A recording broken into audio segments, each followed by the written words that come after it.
ಕರ್ತನಲ್ಲಿ ಪ್ರೀತಿ ಅಂತ ಸಹೋದರ ಸಹೋದರಿಯರೇ, ನಿಮ್ಮೆಲ್ಲರಿಗೂ ತಂದೆಯ ದೇವ ನಮ್ದಲು ನಮ್ಮ ರಕ್ಷಕನ ಒಡೆಯನಾಗಿರಂತ ಯೇಸು ಕ್ರಿಸ್ತ ನಮ್ದು ವಂದನೆಗಳು ಸಲ್ಲಿಸುತ್ತಾ ದೇವರ ಕರುಣೆ ಕೃಪೆ ಪ್ರೀತಿಗಳಿಂದ ನಾವು ಒಂದು 5ನೇ ವಾಲ್ಯೂಮ್ನ ಇವತ್ತು ಸ್ಟಡಿ ಮಾಡೋಕ್ಕೆ ದೇವ್ರು ನಮ್ಗೆ ಅವಕಾಶ ಕೊಟ್ಟಿದ್ದಾರೆ.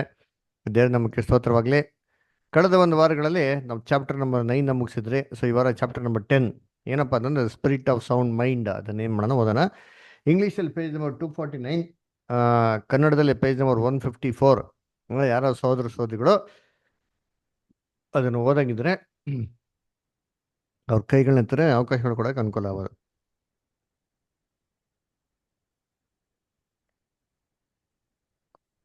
ಸ್ವಸ್ಥ ಮನಸ್ಸಿನ ಆತ್ಮ.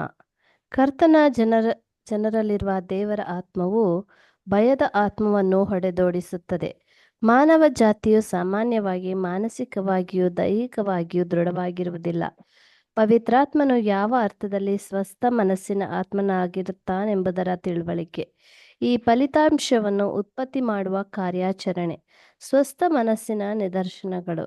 ದೇವರು ನಮಗೆ ಕೊಟ್ಟಿರುವ ಆತ್ಮವು ಬಲ, ಪ್ರೀತಿ, ಶಿಕ್ಷಣಗಳ ಆತ್ಮವೇ ಹೊರತು ಏಡಿತನದ ಆತ್ಮವಲ್ಲ. 1 ತಿಮೋತಿ 1:7.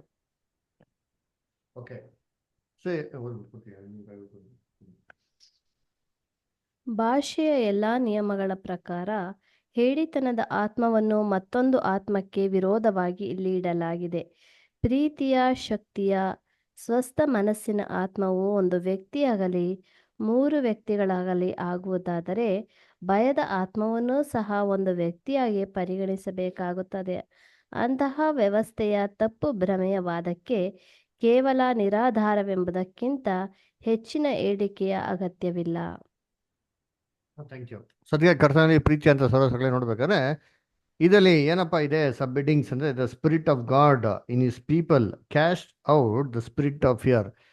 ದೇವರ ಪವಿತ್ರಾತ್ಮ ದೇವರ ಮಕ್ಕಳಲ್ಲಿದ್ರೆ ಏನು ಕೆಲಸ ಮಾಡ್ತಾರಪ್ಪ ಅಂತ ಅಂದ್ಬಿಟ್ಟು ಏನು ಹೇಳ್ತಾರೆ, ಒಂದು ಪ್ಯಾರಾಗ್ರಾಫಲ್ಲಿ ಡೀಲ್ ಮಾಡಿದೆ. ಏನಪ್ಪ ಅಂತಂದ್ರೆ ಅದು ದೇವ್ರ ಮಕ್ಕಳಲ್ಲಿ ಭಯದ ಒಂದು ಎಂತಾರೆ ಒಂದು ಆತ್ಮನ ಏನು ಮಾಡ್ತಾರೆ, ಓಡಿಸ್ತದೆ ಅಂತೆ. ಅದರ ಹೇಗೆ, ಏನು, ಯಾವ ರೀತಿ ಅದರ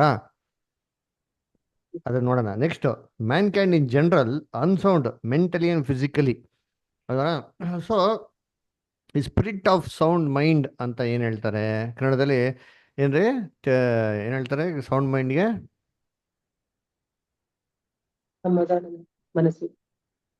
ಸ್ವಸ್ಥ ಮನಸ್ಸಿನ ಆತ್ಮ. ಓಕೆ, ಸರಿ. ನೋಡ್ಬೇಕ್ರೆ ಏನ್ರಿ ಇದು ಸ್ವಸ್ಥ ಮನಸ್ಸಿನ ಆತ್ಮ ಏನು ಅಂದ್ರೆ ಇಡೀ ಲೋಕದಲ್ಲೆಲ್ಲ ಏನಪ್ಪ ನೋಡಿಸ್ತಂದ್ರೆ ಇದು ಯಾರಿಗೆ ಈ ಸ್ವಸ್ಥ ಒಂದು ಬುದ್ಧಿಯ ಆತ್ಮ ಇಲ್ವೋ ಅವ್ರಿಗೆಲ್ಲರಿಗೂ ಏನಾಗಿದೆ ಒಂದು ಸ್ಪಿರಿಟ್ ಆಫ್ ಕನ್ಫ್ಯೂಷನ್ ಏನಾಗಿದೆ, ದ ಮೆಂಟಲಿ ನಾಟ್ ಸೌಂಡ್ ಅಂತ ಹೇಳ್ತಾರೆ. ಅಂದ್ರೆ ಏನರ್ಥ ಅಂದ್ರೆ ದೇವರು ಮನುಷ್ಯನ ಸೃಷ್ಟಿ ಮಾಡ್ಬೇಕಾದ್ರೆ ಯಾವ ಒಂದು ಸ್ವರೂಪದಲ್ಲಿ ಯೋಗ್ಯವಾಗಿದ್ನೋ ಆ ಥರ ಮನುಷ್ಯನ ಸ್ಥಿತಿಗತಿಗಳು ಇವತ್ತು ಲೋಕದಲ್ಲಿ ಇಲ್ಲ ಅಂತ ಅಂದ್ಬಿಟ್ಟು.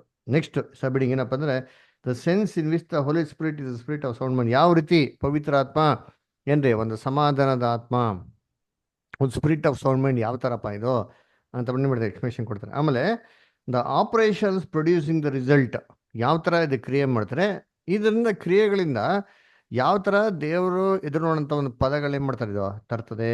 ಆಮೇಲೆ evidence of the spirit of the sound mind, ಅವರಲ್ಲಿ ದೇವ್ರ ಮಕ್ಕಳಲ್ಲಿ ಈ ಸ್ಪಿರಿಟ್ ಆಫ್ ಸೌಂಡ್ ಮೈಂಡ್ ಇದೆ ಅಂತ ಅಂದ್ಬಿಟ್ಟು ಇದಕ್ಕೆ ಪ್ರೂಫ್ ಏನಪ್ಪ ಅಂತ ಅಂದ್ಬಿಟ್ರೆ ಅದು ನೋಡಿಸ್ತಲ್ಲ ಸ್ಪಿರಿಟ್ ಆಫ್ ಸೌಂಡ್ ಮೈಂಡ್ ಅಂತ ಅಂದ್ಬಿಟ್ಟಿದ್ರೆ. ಅದಕ್ಕೆ ಆ ವಾಕ್ಯನ ಓದಿದ್ರೆ 2 ತಿಮೋತಿ 1:7 ದೇವರು ನಮಗೆ ಭಯ ಹೇಳಿತನದ ಆತ್ಮ ಕೊಡ್ದಿರಾ ಬಲ, ಪ್ರೀತಿ, ಶಿಕ್ಷಣಗಳ ಆತ್ಮ ಅಂತ ಹೇಳ್ತಾರೆ ಕನ್ನಡದಲ್ಲಿ ಅಲ್ವರ. ಶಿಕ್ಷಣ ಆತ್ಮ ಅಂದ್ರೆ ಸ್ಪಿರಿಟ್ ಆಫ್ ಸೌಂಡ್ ಮೈಂಡ್ ಅಂತ ಹೇಳ್ತಾರೆ. ಸರಿ, ಈ ವಾಕ್ಯದಲ್ಲೇ ನಾವು ಓದಿದ ತಕ್ಷಣ ನಮ್ಗೆ ಜನರಲ್ ಆಗಿ ಬರೋಂಥ ಪಿಕ್ಚರ್ ಏನಪ್ಪಾ ಅಂದ್ರೆ ದೇವ್ರ ಏನ್ ಮಾಡ್ತಿದ್ರೆ 2 ವಿಧವಾದಂಥ ಆತ್ಮಗಳಿಗೆ ಕಂಪ್ಯಾರಿಸನ್ ನೋಡಿಸ್ತಾ ಇದಾರೆ, ಒಂದು ಡಿಫ್ರೆನ್ಸಸ್ ಏನ್ ಮಾಡ್ತಾರೆ ನೋಡಿಸ್ತಾ ಇದಾರೆ ಅಂತ ನಮ್ಗೆ ಏನಂತ ಕಾಂಟ್ರಾಸ್ಟ್ ಅಂದ್ರ. ಅದಕ್ಕೆ ನಮ್ಗೆ ಈ ವಾಕ್ಯದಲ್ಲಿ ಕ್ಲೀನ್ ಆಗುತ್ತೆ. ಅಂದ್ರೆ ದೇವ್ರು ನಮ್ಗೆ ಹೇಳಿತನದ ಆತ್ಮ ಕೊಡ್ತಾರೆ. ಹಂಗಾದ್ರೆ ಹೇಳಿತನದ ಆತ್ಮ ಒಂದಿದೆ, ಭಯ ಭೀತಿಯ ಒಂದು ಆತ್ಮ ಏನಾಗಿದೆ ಇದೆ. ಈ ದೇವ್ರು ನಮ್ಗೆ ಏನ್ ಮಾಡೋದು ಇದನ್ನ ಕೊಟ್ಟಿಲ್ವಂತೆ. ಇದ್ರಿಗೆ ಆಪೋಸಿಟ್ ಆಗಿರೋದು ಯಾವ್ದಪ್ಪ ಅಂತಂದ್ರೆ ಏನ್ರಿ ಒಂದು ಪ್ರೀತಿ ಶಿಕ್ಷಣಗಳ ಆತ್ಮ ನಮ್ಗೆ ಏನ್ ಮಾಡೋರೆ, ಪ್ರೀತಿ ಶಕ್ತಿ ಮತ್ತೆ ಶಿಕ್ಷಣಗಳ ಆತ್ಮ ನಮ್ಗೆ ಏನ್ ಮಾಡೋದು ದೇವ್ರು ನಮ್ಗೆ ದಯಪಾಲಿಸಿದ್ದಾರೆ ಅಂತ ಹೇಳ್ತಾರೆ ಅಲ್ವರ. ಹಾಗಾದ್ರೆ ಏನಪ್ಪಾ ಅಂದ್ರೆ ಈ ಪವಿತ್ರ ಆತ್ಮನ ಒಂದು ವ್ಯಕ್ತಿ ಅಂತ ಕಂಪೇರ್ ಮಾಡಿ ಯಾರು ಹೇಳ್ತಾರೋ ಅವ್ರಿಗೆ ಈ ವಾಕ್ಯ ತುಂಬಾ ಏನಾಗಿದೆ ಏನ್ರೆ ಒಂದು ವಿಚಿತ್ರವಾಗಿ ಅನ್ಸ್ಬೋದು ಅಲ್ವರ. ಹೆಂಗೆ ಅಂತಂದ್ರೆ ಪವಿತ್ರ ಆತ್ಮ ಒಂದು ವ್ಯಕ್ತಿ ಆದಂತಂದ್ರೆ ಅಂದ್ರೆ ಭಯದ ಆತ್ಮ ಅಂದ್ರೆ ಒಂದು ವ್ಯಕ್ತಿನ, ಆಮೇಲೆ ಹೇಡಿತನದ ಆತ್ಮ ಅಂದ್ರೆ ಒಂದು ವ್ಯಕ್ತಿನ, ಅದೇ ತರ ಬಲ ಅದು ಒಂದು ವ್ಯಕ್ತಿನ, ಆಮೇಲೆ ಏನ್ರಿ ಪ್ರೀತಿ ಒಂದು ಆತ್ಮ ಅದೊಂದು ವ್ಯಕ್ತಿನ, ಶಿಕ್ಷಣಗಳ ಆತ್ಮ ಅದು ಇನ್ನೊಂದು ವ್ಯಕ್ತಿನ, ಅಲ್ವರ? ಖಂಡಿತವಾಗ ಹಿಂಗಾಗಕ್ಕೆ ಸಾಧ್ಯನೇ ಇಲ್ಲ, ಅಲ್ವರ? ಒಂದು ಪವಿತ್ರ ಆತ್ಮ ಬಂದ್ಬಿಟ್ಟು ಒಂದು ವ್ಯಕ್ತಿ ಅಂತಂದ್ರೆ, ಈ ಪವಿತ್ರ ಆತ್ಮಗಳಿಗೆ ಇಷ್ಟೊಂದು ಒಂದು ಕ್ಯಾಟಗರಿ ಕೊಟ್ಟಿದ್ಯಲ್ಲ, ಹಂಗಾರೆ ಇವೆಲ್ಲ ಏನೋ, ಇವೆಲ್ಲ ಬೇರೆ ಬೇರೆ ವ್ಯಕ್ತಿಗಳಾ? ಖಂಡಿತವಾಗಿರಕ್ಕೆ ಸಾಧ್ಯನೇ ಇಲ್ಲ. ಅದು ಮಾತ್ರ ಅಲ್ಲ, ಒಬ್ಬ ವ್ಯಕ್ತಿ ಒಬ್ಬ ಮನುಷ್ಯನೊಳಗಡೆ ಏನ್ರಿ ಒಂದು ಸತಿಗೆ ಏನ್ ಮಾಡ್ಬೋದು, ತುಂಬ್ಕೊಬೋದು, ಅಲ್ವರ? ಆದ್ರೆ ಒಂದೇ ವ್ಯಕ್ತಿ ಹಲವಾರು ಮನುಷ್ಯರಲ್ಲಿ ಅಟ್ ಎ ಟೈಮ್ ಹೆಂಗೆ ತುಂಬ್ಕೊಳಕ್ಕೆ ಸಾಧ್ಯನಾ ಅಂತಾನೆ ಖಂಡಿತವಾಗ ಸಾಧ್ಯ ಇಲ್ಲ. ನೋಡಿ, ಯೇಸು ಕ್ರಿಸ್ತನ ಮೊದಲನೇ ಬರುವಿಕೆಯಲ್ಲಿ ಯೇಸು ಕ್ರಿಸ್ತು ಎಷ್ಟೋ ದೆವ್ವಗಳನ್ನ ಓಡಿಸಿದ್ರು. ಒಂದು ಮನುಷ್ಯನಲ್ಲಿ ಹಲವಾರು ದೆವ್ವಗಳೇನಾಗಿತ್ತು, ತುಂಬಿಕೊಂಡಿತ್ತು, ಅಲ್ವರ? ಅಂದ್ರೆ ಒಂದು ಮನುಷ್ಯನಲ್ಲಿ ಅನೇಕ ಅಶುದ್ಧ ಆತ್ಮಗಳೇನಾಗಿತ್ತು, ತುಂಬಿಕೊಂಡಿತ್ತು. ಆದ್ರೆ ಎಲ್ಲೂ ಬಂದ್ಬಿಟ್ಟು ಬೈಬಲಲ್ಲಿ ಏನ್ರಿ, ಆ ಅಶುದ್ಧ ಆತ್ಮ, ಒಂದು ಅಶುದ್ಧ ಆತ್ಮ ಅಟ್ ಎ ಟೈಮಲ್ಲಿ ಹಲವಾರು ಮನುಷ್ಯರಲ್ಲಿ ತುಂಬಿಕೊಂಡಂತ ರೆಕಾರ್ಡ್ ಏನಾಗಿಲ್ಲ ನಮ್ಮ ಬೈಬಲಲ್ಲಿ, ಎಲ್ಲೂ ಕೊಟ್ಟಿಲ್ಲ, ಅಲ್ವರ? ಹಂಗಂದ್ರೆ ಇದ್ರಲ್ಲಿ ನಮ್ಗೆ ಏನು ಪಾಯಿಂಟ್ ಸಿಗ್ತದೆ ಅಂತಂದ್ರೆ, ಒಂದು ಪವಿತ್ರಾತ್ಮ ಒಂದು ವ್ಯಕ್ತಿ ಆದ್ರೆ, ಒಂದು ವ್ಯಕ್ತಿ ಒಂದು ಸತಿಗೆ ಒಬ್ರಲ್ಲಿ ಮಾತ್ರ ತುಂಬ್ಕೊಳಕ್ಕೆ ಸಾಧ್ಯನೇ ಹೊರತು ಹಲವಾರು ಜನದಲ್ಲಿ ತುಂಬ್ಕೊಳಕ್ಕೆ ಏನಿದೆ ಸಾಧ್ಯ ಇಲ್ಲ. ಅಟ್ ಎ ಟೈಮ್ ಒಂದೇ ಸತಿಗೆ ತುಂಬ್ಕೊಳಕ್ಕೆ ಸಾಧ್ಯನಾ? ಇಲ್ಲ ರೀ. ನೋಡ್ರಿ, ಏಸು ಕ್ರಿಸ್ತ ದೆವ್ವ ಓಡಿಸ್ಬೇಕಾದ್ರೆ ಏನಾಯ್ತು, ಆ ಒಂದು ದುಷ್ಟ ಆತ್ಮಗಳು ಆ ವ್ಯಕ್ತಿಯಿಂದ ಹೊರಗಡೆ ಬಂತು. ಹೊರಗಡೆ ಬಂದಿದ್ಮೇಲೆ ಇನ್ನೊಬ್ರಲ್ಲ ಏನಾಗಿತ್ತು ಓದಿಗೆ ಅನುಮತಿ ಆಯ್ತು, ಅಲ್ಲರ? ಎಲ್ಗೋಯ್ತು ಅಂದ್ರೆ ಹಂದಿಗಳಿಗೆ ಏನಾಯ್ತು, ಹೋಯ್ತು, ಅಲ್ಲರ? ಇಲ್ಲಿರ್ಬೇಕಾದ್ರೆ ಹಂದಿಗಳು ಆಯ್ತಾ? ಇಲ್ಲ. ಅಟ್ ಎ ಟೈಮ್ ಇಲ್ಲಿರ್ಬೇಕಾದ್ರೆ ಇನ್ನೊಬ್ರಲ್ಲಿ ಹೋಗೋದಿಕ್ಕೆ ಸಾಧ್ಯವಾಯ್ತಾ? ಇಲ್ಲ. ಆದ್ರೆ ಇವತ್ತು ಲೋಕದಲ್ಲಿ ಇಡೀ ಸಭೆಗಳಲ್ಲಿ ಪವಿತ್ರಾತ್ಮ ಒಂದು ವ್ಯಕ್ತಿ ಅಂತ ನಂಬ್ತಾರೆ, ಅದನ್ನ ವ್ಯಕ್ತಿತ್ವ ಅಂತ ನಂಬಿ ಅದನ್ನ ಏನ್ ಮಾಡ್ತಾರೆ, ಒಂದು ತ್ರೈಕತ್ವ ಅಂತ ಆರಾಧನೆ ಮಾಡ್ತಾರೆ, ಅದೇ ಒಂದು ಸತ್ಯ ಅಂತ ಭಾವಿಸ್ತಾರೆ. ಇದು ಸಾಧ್ಯನಾ ಅಂದ್ರೆ ಖಂಡಿತವಾಗಿಲ್ಲ ರೀ. ಅದು ಮಾತ್ರ ಅಲ್ಲ, ಬೈಬಲ್ನಲ್ಲಿ ದೇವರು ಪವಿತ್ರಾತ್ಮನ ಎಲ್ಲಾರ ಮೇಲೂ ಸುರಿಸ್ತಾರೆ ಅಂತ ಹೇಳ್ತಾರೆ. ಒಬ್ಬ ವ್ಯಕ್ತಿನಿಗಪ್ಪ ಸುರಿಸೋದಿಕ್ ಸಾಧ್ಯ? ಅಳತೆ ಇಲ್ದಿರ ಕೊಡಿದ್ರು ಅಂತ ಹೇಳ್ತಾರೆ, ಅಲ್ಲರ? ಒಬ್ಬ ವ್ಯಕ್ತಿನ ಅಳತೆ ಮಾಡಕ್ ಸಾಧ್ಯನಾ? ಅದರ ಏನ್ರಿ, ಖಂಡಿತವಾಗೂ ಸಾಧ್ಯ ಇಲ್ಲ. ಸೊ ಅದಕ್ಕೆ ನೋಡ್ಬೇಕಾದ್ರೆ ಇಲ್ಲೇ ನಮ್ಗೆ ಬಹು ಕ್ಲಿಯರ್ ಆಗಿ ಪ್ರೂಫ್ ಇದೆ. ಏನಪ್ಪ ಅಂದ್ರೆ, ಇದು ಬಲ, ಪ್ರೀತಿ, ಶಿಕ್ಷಣಗಳ ಆತ್ಮ. ಸರಿ, ಏನು ಮುಂದಕ್ಕೆ ಹೋದ ನೋಡಿತಿ. ನೆಕ್ಸ್ಟ್ ಪ್ಯಾರಾಗ್ರಾಫ್ ಯಾರು ಓದ್ತೀರಾ? ಅಮೃತ ಸಿಸ್ಟರ್ ಓದ್ತೀರಾ? ಓದ್ತೀನಿ ಬ್ರದರ್. ಹ್ಮ್. ಕರ್ತನ ಜನರು ಪವಿತ್ರಾತ್ಮ ಅಥವಾ ಪವಿತ್ರ ಪ್ರಭಾವ ಭರಿತರಾಗಿರುವ ಅನುಪಾತಕ್ಕೆ ಅನುಗುಣವಾಗಿ ಮತ್ತು ಅವುಗಳಿಂದ ಹೆಚ್ಚು ಹೆಚ್ಚಾಗಿ ವಿಕಸಿತರಾಗುವಷ್ಟಕ್ಕೆ ವಿಸ್ತಾರಗೊಳ್ಳುವಂತೆಯೇ ಅವರಲ್ಲಿ ಹೇಡಿತನದ ಆತ್ಮವು ಸಹ ಕ್ಷೀಣಿಸುತ್ತಾ ಬರುತ್ತದೆ. ಕ್ರೈಸ್ತರಲ್ಲಿರುವ ಹೇಡಿತನದ ಆತ್ಮನೆಂದರೆ ಅನುಮಾನದ ಆತ್ಮ. ಇದು ವಿಶ್ವಾಸದ ಕೊರತೆಯ, ಪವಿತ್ರಾತ್ಮನ ಕೊರತೆಯ ಗುರುತಾಗಿದೆ. ಹೇಡಿತನದ ಆತ್ಮವು ಆತ್ಮಿಕ ಸಂಗತಿಗಳಲ್ಲಿ ಕ್ರೈಸ್ತ ಬೆಳವಣಿಗೆಯ ಎಲ್ಲ ಲಕ್ಷಣಗಳಲ್ಲಿನ ವ್ಯಕ್ತಿಗತವಾಗಿಯೂ ಸಭೆಯಾಗಿಯೂ ಕಂಡುಬರುವ ಫಲದಾಯಕವಾದ ಕೆಟ್ಟತನದ ಮೂಲವಾಗಿದೆ. ಇದು ದೈಹಿಕ ಬಲಹೀನತೆಗಳಲ್ಲಿ, ದೌರ್ಬಲ್ಯಗಳಲ್ಲಿ ತನ್ನನ್ನು ಗುರುತಿಸಿಕೊಳ್ಳುತ್ತದೆ.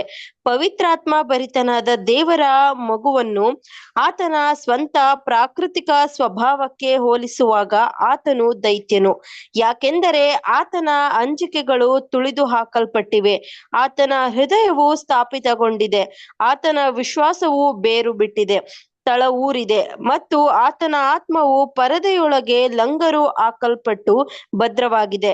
ಹೀಗಾಗಿ ತೊಂದರೆ ಎಂಬ ಬಿರುಗಾಳಿಯು ಬೀಸುವಾಗ ಆತನು ವಿಪತ್ತಿನ ಬಂಡೆಗೆ ಅಪ್ಪಳಿಸದಂತೆ ತಡೆ ಹಿಡಿಯಲ್ಪಟ್ಟಿದ್ದಾನೆ. ಈ ರೀತಿಯಲ್ಲಿ ಪವಿತ್ರಾತ್ಮವನ್ನು ಹೊಂದಿದವರಿಗೆ ಶಕ್ತಿಯಾಗಿದೆ ಮತ್ತು ಶತ್ರುಗಳಿಗೆ ಇದು ಆಗಾಗ್ಗೆ ವಿಸ್ಮಯನ್ನುಂಟು ಮಾಡುವುದಾಗಿದೆ. Thank you brother. Thank you sister. So ಅದಕ್ಕೆ ದೇವರ ಪವಿತ್ರಾತ್ಮ ಯಾರು ದೇವ್ರ ಮಕ್ಕಳಲ್ಲಿ ಇರ್ತದೋ ಅವರಲ್ಲಿ ಭಯ ಅಂತ ಏನಾಗಿರಲ್ಲ, ಇರಲ್ಲ, ಅಲ್ವರ? ಅದಕ್ಕೆ ನಾವು ಎಷ್ಟು ಹೆಚ್ಚಾಗಿ ಪವಿತ್ರಾತ್ಮ ಭರಿತರಾಗಿರ್ತಾರೋ ಅಷ್ಟು ಹೆಚ್ಚಾಗಿ ನಮ್ಮಲ್ಲಿ ದೇವ್ರ ಮಕ್ಳು ಏನಾಗ್ತಾರೆ, ಧೈರ್ಯ ಏನಾಗಿರ್ತಾರೆ, ತುಂಬಿರ್ತಾರೆ. ಅದರ ಏನ್ ಧೈರ್ಯ?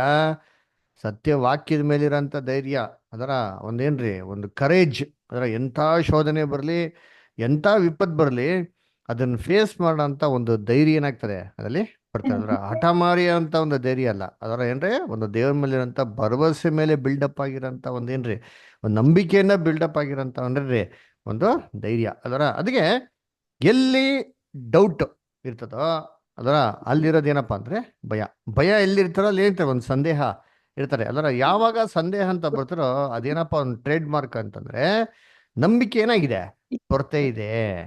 ಪವಿತ್ರ ಆತ್ಮದಲ್ಲಿ ಏನಾಗಿಲ್ಲ, ಇನ್ನ ಹೆಚ್ಚಿನಾಗಿ ಅವರು ಬೆಳೆದಿಲ್ಲ. ಅಂದ್ರೆ ಏನಂದ್ರೆ ದೇವರ ಸತ್ಯದ ವಾಕ್ಯದ ಇನ್ನ ಬೇರು ನಿಂತಿಲ್ಲ, ಇನ್ನೂ ಏನಾಗಿಲ್ಲ ಅಷ್ಟೊಂದು ವೃದ್ಧಿಯಾಗಿ ಬಂದಿಲ್ಲ ಅಂತಂದ್ಬಿಟ್ಟು ಅದು ಏನು ಸೂಚನೆ ಆಗಿದೆ. ಅದು ನೋಡ್ಬೇಕಾದ್ರೆ ಈ ಒಂದು ಭಯ ಏನಪ್ಪ, ಯಾವ್ದಪ್ಪ ಎಲ್ಲಿಂದ ಬರ್ತಾರಪ್ಪ ಅಂತಂದ್ರೆ ಏನ್ರಿ ಒಂದು ಸ್ಪಿರಿಚುವಲ್ ಮ್ಯಾಟ್ರಸ್ ಅಲ್ಲಿ ಸ್ಟ್ರಾಂಗ್ ಆಗಿ ಇಲ್ದಿರ್ಬೇಕ್ರೆ, ಕ್ರಿಶ್ಚಿಯಾನಿಟಿಲಿ ಇಲ್ದಿರ್ಬೇಕಾದ್ರೆ ಏನಾಗೋದಂದ್ರೆ ಈ ಒಂದು ಭಯ ಅಂತ ಏನಾಗೋದಲ್ಲಿ ಅಲ್ಲಿ ಭಯ ಅಲ್ವರ. ಸದಿ ನೋಡ್ಬೇಕಾದ್ರೆ ಏನ್ರಿ ಅಂದ್ರೆ ಇದೇನಪ್ಪ ಅಂದ್ರೆ ಇದಕ್ಕೆ ಸೋರ್ಸ್ ಯಾರಪ್ಪ ಅಂದ್ರೆ ಏನ್ರ ಒಂದು ಕೆಟ್ಟದ್ದ ಒಂದು ಸೋರ್ಸ್ ಅದಕ್ಕೆ ದೇವ್ರ ಮಕ್ಳು ಏನಾಗಬೇಕು ಅಂತಂದ್ರೆ ಆದಷ್ಟು ಏನಾಗಬೇಕು ಅಲ್ಲಿ ಕ್ರಿಸ್ತನಲ್ಲಿ ಬೆಳೆಯೋದು ಇರಬೇಕು.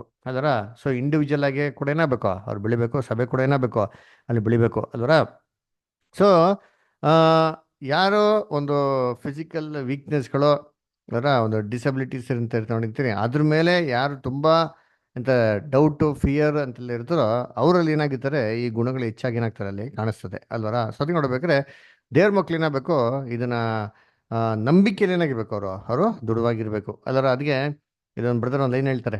ಏನಪ್ಪಾ ಅಂತಂದ್ರೆ ನಮ್ಮ ನೂತನ ಸೃಷ್ಟಿ ಆಕ್ಚುಲಿ ಹಳೆ ಮನುಷ್ಯನಿಗಿಂತ ಎಷ್ಟೋ ಪವರ್ಫುಲ್ ಅಂತ ಏನ್ ಮಾಡ್ತಾರೆ ಹೇಳ್ತಾರೆ. ವಯಸ್ಸಿಗೆ ಕಂಪೇರ್ ಮಾಡಿದ್ರೆ ನೂತನ ಸೃಷ್ಟಿ ಅಂದ್ರೆ ತುಂಬಾ ತುಂಬಾ ಚಿಕ್ಕದು ಅನುಭವ ತುಂಬಾ ಚಿಕ್ಕದು, ಕಮ್ಮಿ. ಆದ್ರೆ ಈ ಹಳೆ ಮನುಷ್ಯನಿಗೆ ಮುಂದೆ ನೋಡ್ದ ಅಂತಂದ್ರೆ ಈ ನೂತನ ಸೃಷ್ಟಿನೇ ಹೆಚ್ಚಿನಾಗಿ ಅಂತ ಪವರ್ಫುಲ್ ಅಂತ ಹೇಳ್ತಾರೆ. ಯಾಕಪ್ಪ ಅಂದ್ರೆ ಇದು ದೇವರಿಂದ ಬಂದಿರೋಂಥದ್ದು, ದೇವರಿಂದ ಬೆಳೆದಿರೋಂಥದ್ದು. ಇದು ದೇವರು ಒಂದು ಆತನ ಒಂದು ಬಲ ನಮ್ಗೆ ಏನ್ ಮಾಡಿ ದೇವ್ರು ನಮ್ಗೆ ಕೊಟ್ಟಿರೋದು. ಇದು ನಮ್ಮನ್ನ ಯಾವಾಗಪ್ಪ ಕಾಪಾಡ್ತದೆ ಅಂತಂದ್ರೆ ನಮ್ಮ ಜೀವನದಲ್ಲಿ ಬರುವಂತ ಶೋಧನೆ ಸಂದರ್ಭದಲ್ಲಿ, ಕಷ್ಟ ಸಂಕಟಗಳಲ್ಲಿ, ಅಂದ್ರೆ ನಮ್ಮ ವಿಪತ್ತುಗಳಲ್ಲಿ ನಾವು ಯಾವುದೇ ರೀತಿ ಚಂಚಲಗೊಂಡು ನಮ್ಮ ನಂಬಿಕೆ ಕಂಪ್ಲೀಟಾಗಿ ಜಜ್ಜೋಗಿ ಕುಗ್ಗೋಗಿ ಒಡೆದೋಗಿದ ರೀತಿಯಲ್ಲಿ ಸತ್ರಿಯಲ್ಲಿ ದೃಢವಾಗಿರುವಂಥ ರೀತಿಯಲ್ಲಿ ನಮ್ಗೆ ಏನು ಮಾಡ್ತಾರೆ ಇದು ನಮ್ಮನ್ನ ಕಾಪಾಡ್ತಾ ಹೊಣಿತೀರಿ. ಅದಕ್ಕೆ ದೇವ್ರ ಹೆಂಗೆ ಮಾಡೋದು ಈ ಒಂದು ಬಲ ಒಂದು ಆತ್ಮ ನಮ್ಗೆ ಏನು ಮಾಡುತ್ತೆ ಅಲ್ಲಿ ಕೊಟ್ಟಿರೋದು. ಎಷ್ಟೋ ಸತಿ ದೇವ್ರ ಮಕ್ಳಿರೋ ನಂಬಿಕೆ ನೋಡ್ಬಿಟ್ಟು ಜನಗಳಿಗೆ ಏನಾಗ್ಬೇಕಂತಾರೆ ಅತ್ಯಾಶ್ಚರ್ಯ ಆಗ್ಬೇಕಂತೀರಿ. ಆ ಥರ ದೇವರು ಒಂದು ಕ್ಯಾರೆಕ್ಟರ್ ದೇವ್ರ ಮಕ್ಳು ಏನಾಗ್ತಾರೆ ಕಾಣಿಸ್ತಾರೆ. ಒಂದು ವಾಕ್ಯ ಓದೋಣ, ಇಬ್ರೇ ಬಂದ ಪತ್ರಿಕೆ ತೆಗೀರಿ ಅಂತೀನಿ. ಇಬ್ರೇ ಬಂದ ಪತ್ರಿಕೆಯಲ್ಲಿ 1 minute. Book of Hebrews.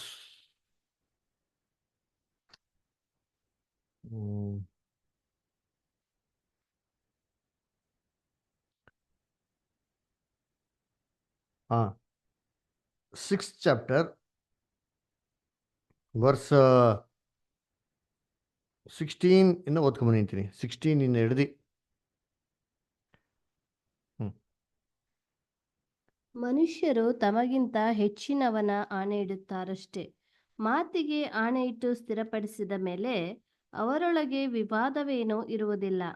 ಹಾಗೆಯೇ ದೇವರು ತನ್ನ ಸಂಕಲ್ಪವು ನಿಶ್ಚಲವಾದದ್ದೆಂಬುದನ್ನು ವಾಗ್ದಾನದ ಫಲಕ್ಕೆ ಬಾಧ್ಯರಾಗುವವರಿಗೆ ಬಹು ಸ್ಪಷ್ಟವಾಗಿ ತೋರಿಸಬೇಕೆಂದು ಆಣೆಯಿಟ್ಟು ತನ್ನ ಮಾತನ್ನು ಸ್ಥಿರಪಡಿಸಿದನು.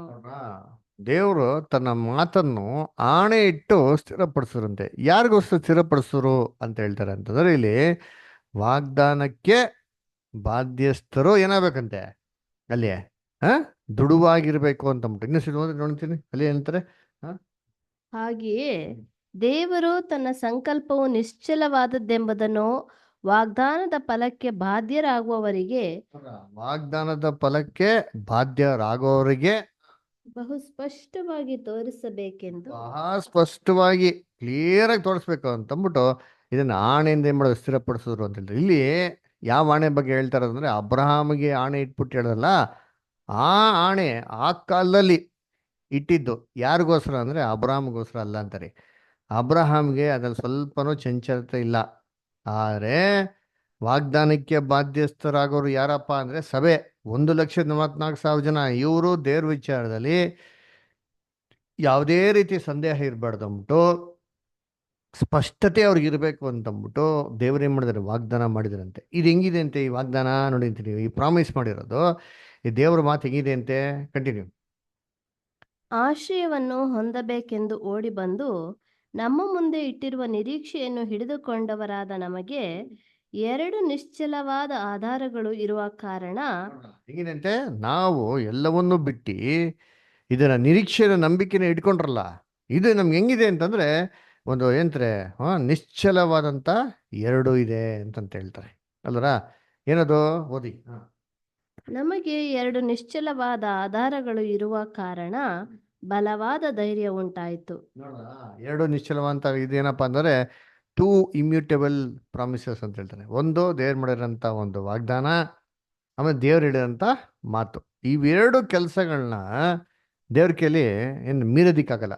ಒಂದು ಪ್ರಾಮಿಸ್ ಮಾಡಿಬಿಟ್ರೆ ದೇವ್ರು ಮೀರೋದಕ್ಕೆ ನಡಿಕೆಲ್ಲ. ಆಮೇಲೆ ದೇವ್ರು ತನ್ನ ಬಾಯಿನಲ್ಲಿ ಏನು ಮಾಡಲ್ಲ, ನುಡ್ದಿದ್ದು ಮಾತನ್ನು ವಾಪಸ್ ಏನು ಮಾಡೋಕ್ಕಲ್ಲ, ಯಾವತ್ತೋ ತೊಗೊಳಕ್ ಹೋಗಲ್ಲ ಅಲ್ವರ. ಸೊ ಈ 2 ಏನ್ರಿ ಇಮ್ಯೂಟೇಬಲ್ ಪ್ರಾಮಿಸಸ್ ಅಂತ ಹೇಳ್ತಾರೆ, ಬದಲಾವಣೆಗೆ ಆಗದಿರೋಂಥ ದೇವರು ಇವೆರಡನ್ನು ಕೊಟ್ಟಿದ್ದು ಏನಕ್ಕೆ ಅಂದ್ರೆ ನಮ್ಮ ನಂಬಿಕೆನಾಗ್ಲಿ ದೃಢವಾಗಿರ್ಲಿ ಅಂತ. ಆಮೇಲೆ ಕಂಟಿನ್ಯೂ. ಈ ಆಧಾರಗಳನ್ನು ಕೊಟ್ಟದ್ದರಲ್ಲಿ ದೇವರು ಸುಳ್ಳಾಡಿರಲಾರನು. ಆ ನಿರೀಕ್ಷೆಯು ನಮ್ಮ ಪ್ರಾಣಕ್ಕೆ ಲಂಗರಾದ ಹಾಗಿದ್ದು ಭರವಸೆಗೆ ಯೋಗ್ಯವಾದದ್ದು ಸ್ಥಿರವಾದದ್ದು ಆಗಿದೆ. ನೋಡ್ರಾ, ಇದು ಹೆಂಗಿದೆ ಅಂತೆ, ನಮ್ಮ ಜೀವನಕ್ಕೆ ಲಂಗುರು ಥರ ಇದೆ ಅಂತ ಹೇಳ್ತಾರೆ. ಏನಪ್ಪ ಅಂದರು ಲಂಗುರು ಥರ ಅಂದರೆ ಏನ್ರಿ, ಆಂಕರ್. ಒಂದು ದೊಡ್ಡ ಹಡಗು ಅದರ ಸಮುದ್ರದಲ್ಲಿ ಹೋಗ್ತಾ ಇರ್ತಾರೆ. ಸಮುದ್ರದ ಸ್ಥಳದಲ್ಲಿ ನಿಲ್ಲಿಸ್ಬೇಕು. ಹಡಗನ್ನ ಹೆಂಗೆ ನಿಲ್ಲಿಸೋದು, ಅಷ್ಟು ದೊಡ್ಡ ಹಡಗಲ್ಲಿ ನಿಲ್ಸೋದಕ್ಕೆ ಸಾಧ್ಯನಾ ಅಂತಂದ್ರೆ ಇಲ್ಲ ರೀ. ಅದಕ್ಕೆ ಏನು ಮಾಡ್ತಾರೆ, ಅದು ನಿಲ್ಬೇಕು ಅಂದ್ಬಿಟ್ಟು ಆಂಕರ್ ಅಂತ ಬಿಡ್ತಾರೆ. ಅಷ್ಟು ಪವರ್ಫುಲ್ ರೀ. ಅದು ಹೋಗ್ಬಿಟ್ಟು ಆಳವಾಗಿ ಸಮುದ್ರದೊಳಗಡೆ ಬಂಡೆ ಒಳಗೆ ಏನು ಮಾಡ್ತಾರೆ, ಕಚ್ಕೊಂತಾರೆ. ಅಂಥ ದೊಡ್ಡ ಹಡಗುನು ಕೂಡ ಅಲ್ಲಾಡ್ದೈತಲ್ಲ, ಅಲ್ಲೇ ಸ್ಥಿರವಾಗಿರತ್ತಲ್ಲ ಮಾಡ್ತಾರೆ ಅಂತೀನಿ ಅದರ. ಅಷ್ಟು ಪವರು ಆ ಲಂಗೂರಕ್ಕಿದೆ. ಇದೇ ರೀತಿ ದೇವ್ರ ಮಾಡಂಥ ವಾಗ್ದಾನ ನಾವು ಯಾವುದೇ ರೀತಿ ಚಂಚಲ ಆಗ್ಬಾರ್ದು. ಏನೇ ಶೋಧನೆ ಬಂದರೂ ಸರಿ ದೃಢವಾಗಿರ್ಬೇಕು, ಸತ್ಯದಲ್ಲಿ ಸ್ಥಿರವಾಗಿರ್ಬೇಕು ಅಂತಂದ್ಬಿಟ್ಟು ಇದು ನಮ್ಗೆ ಕೊಟ್ಟರಂತೆ. ಇದು ಯಾರಲ್ಲಿ ಮಾತ್ರ ಈ ನಂಬಿಕೆ ಅಧಿಕವಾಗಿ ಕಂಡು ಬರೋದು ಅಂತಂದ್ರೆ ದೇವ್ರ ಮಕ್ಕಳಲ್ಲಿ. ಯಾರೋ ಸತ್ಯದಲ್ಲಿ ಇರ್ತಾರೋ, ದೇವ್ರು ಯಾರಿಗೆ ಪವಿತ್ರಾತ್ಮ ಕೊಟ್ಟಿರ್ತಾರೋ ಅವರಲ್ಲಿ ಈ ಒಂದು ಫೇತ್ ಏನಾಗ್ತಾರೆ, ಕಾಣಿಸ್ತಾರೆ. ಯಾವಾಗ ಫೇತ್ ಕಾಣಿಸೋದು, ನಮ್ಮ ನಂಬಿಕೆ ಯಾವಾಗ ಡೆಮಾನ್ಸ್ಟ್ರೇಟ್ ಆಗೋದು ಗೊತ್ತಾ, ಎಲ್ಲ ಚೆನ್ನಾಗಿರ್ಬೇಕಾರಲ್ಲ ರೀ, ನಮಗೆಲ್ಲ ಸೌಕರ್ಯ ಇರ್ಬೇಕಾರೆ, ನಮಗೆಲ್ಲ ಏನೆಲ್ಲ ನೆನೆಸ್ಕೊಂಡ್ರೋ ಅದೆಲ್ಲ ನೆರವೇರ್ತಾ ಇರ್ಬೇಕಾರಲ್ಲ ರೀ.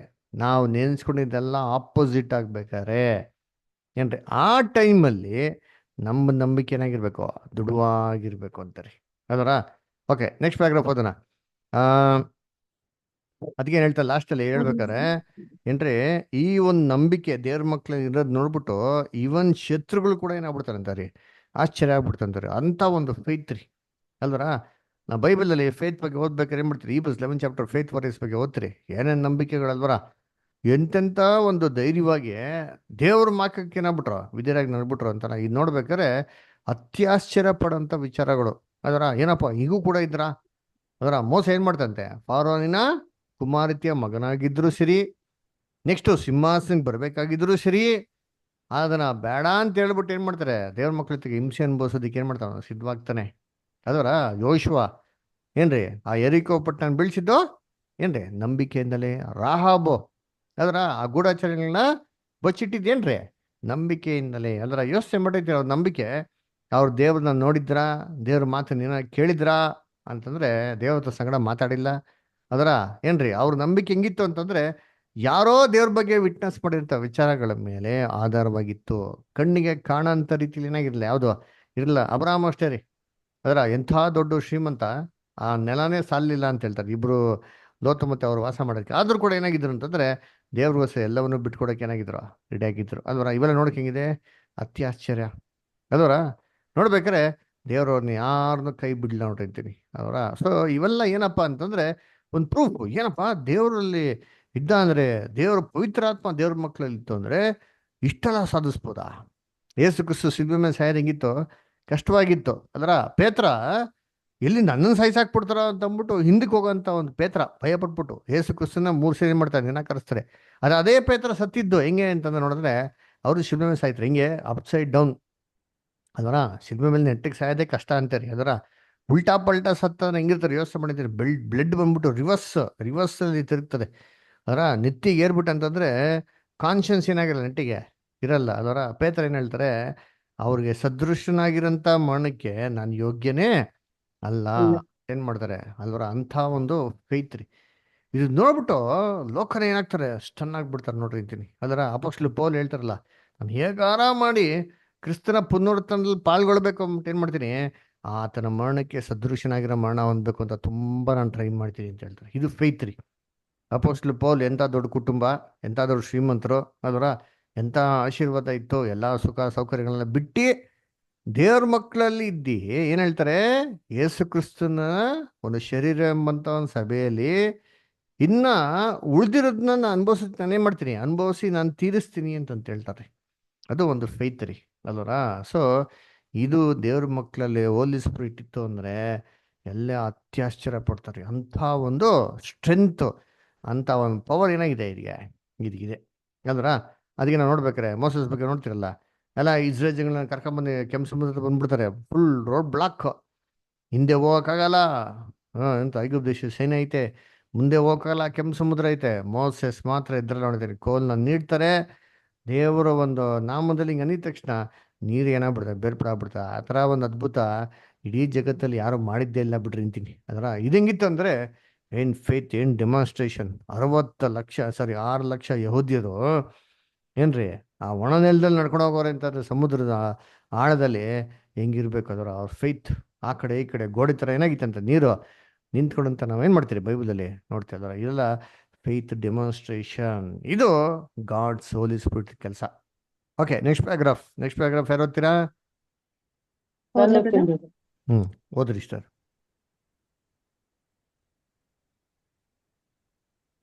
ಕ್ರಿಸ್ತನ ಸುವಾರ್ತೆಯು ದೃಢ ಮನಸ್ಕರನ್ನು, ದೃಢದೇಹಿಗಳನ್ನು ಮಾತ್ರವೇ ಹಿಡುಕೊಳ್ಳುತ್ತದೆ. ಆದುದರಿಂದ ಆತನವರು ಬಲಶಾಲಿಗಳಾಗಿದ್ದಾರೆ ಎಂದು ನಾವು ಸಾಧಿಸುವುದಿಲ್ಲ. ಇದಕ್ಕೆ ತೀರಾ ವ್ಯತಿರಿಕ್ತವಾಗಿ ನಿಜವಾಗಿಯೂ ಮತ್ತು ದೇವರ ವಾಕ್ಯದ ಸಾಕ್ಷಿಗಳಿಂದ ಕ್ರಿಸ್ತನ ಸುವಾರ್ತೆಯು ಸಾಮಾನ್ಯವಾಗಿ ಬಲಹೀನರನ್ನು, ತಮ್ಮ ಬಲಹೀನತೆಗಳನ್ನು ಬಲ್ಲವರನ್ನು, ತಮಗೆ ಅಗತ್ಯವಾಗಿರುವ ಸಹಾಯದ ಬಗ್ಗೆ ಬಲಶಾಲಿಗಳಿಗಿಂತ ಹೆಚ್ಚಾಗಿ ಗ್ರಹಿಸುವವರಾಗಿದ್ದಾರೆ. ಆದಾಗ್ಯೂ ಪವಿತ್ರಾತ್ಮನನ್ನು ಸ್ವೀಕರಿಸುವವರಿಗೆ ಅವರ ಬಲಹೀನತೆಗಳಲ್ಲಿ ಬಲ ಹೊಂದಿಕೊಳ್ಳುವಂತೆ ಅಂಥ ಪರಿವರ್ತನೆಯ ಪ್ರಭಾವ ಉಂಟಾಗುತ್ತದೆ.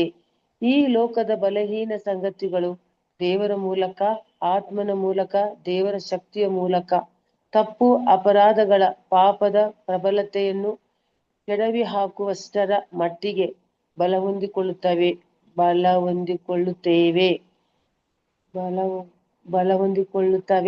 ಮತ್ತು ಬಲಹೀನರು ಕರ್ತನಾದ ಯೇಸುವಿನ ಒಳ್ಳೆಯ ಯೋಧರಂತೆ ಉತ್ತಮವಾಗಿ ಹೋರಾಡಲು ಶಕ್ತರನ್ನಾಗಿ ಮಾಡುತ್ತದೆ. ಇದು ಸ್ವಾಭಾವಿಕವಾಗಿ ಅವರಿಗಿಂತ ವರಿಷ್ಠರಿಗೆ ಆಶ್ಚರ್ಯವನ್ನುಂಟು ಮಾಡುತ್ತದೆ. 1 ಕೊರಿಂಥ 1:27-27, 2 ಕೊರಿಂಥ 10:4, 2 ತಿಮೋತಿ 2:3-4. ಹಿಂದಿನ ಕಾಲಗಳಲ್ಲಿ ಬಲಶಾಲಿಗಳು ಸ್ಟರ್ ಸಾಕು, ಥ್ಯಾಂಕ್ ಯು. ಆ ಪ್ಯಾರಾಗ್ರಾಫ್ ನೋಡೋಣ.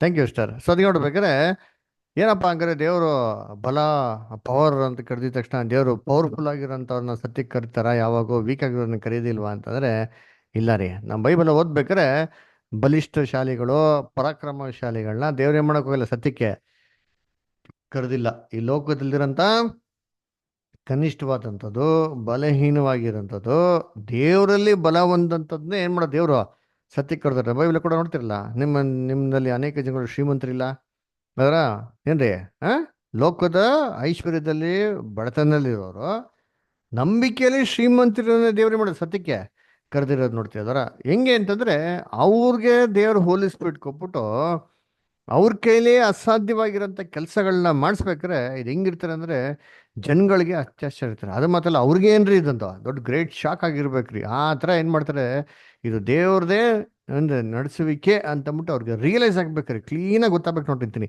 ಆ ಥರ ದೇವ್ರು ಏನು ಮಾಡ್ತಾರೆ, ಅವ್ರಿಗೆ ಮಾಡ್ತಾರೆ ರೀ ಅಲ್ವರ.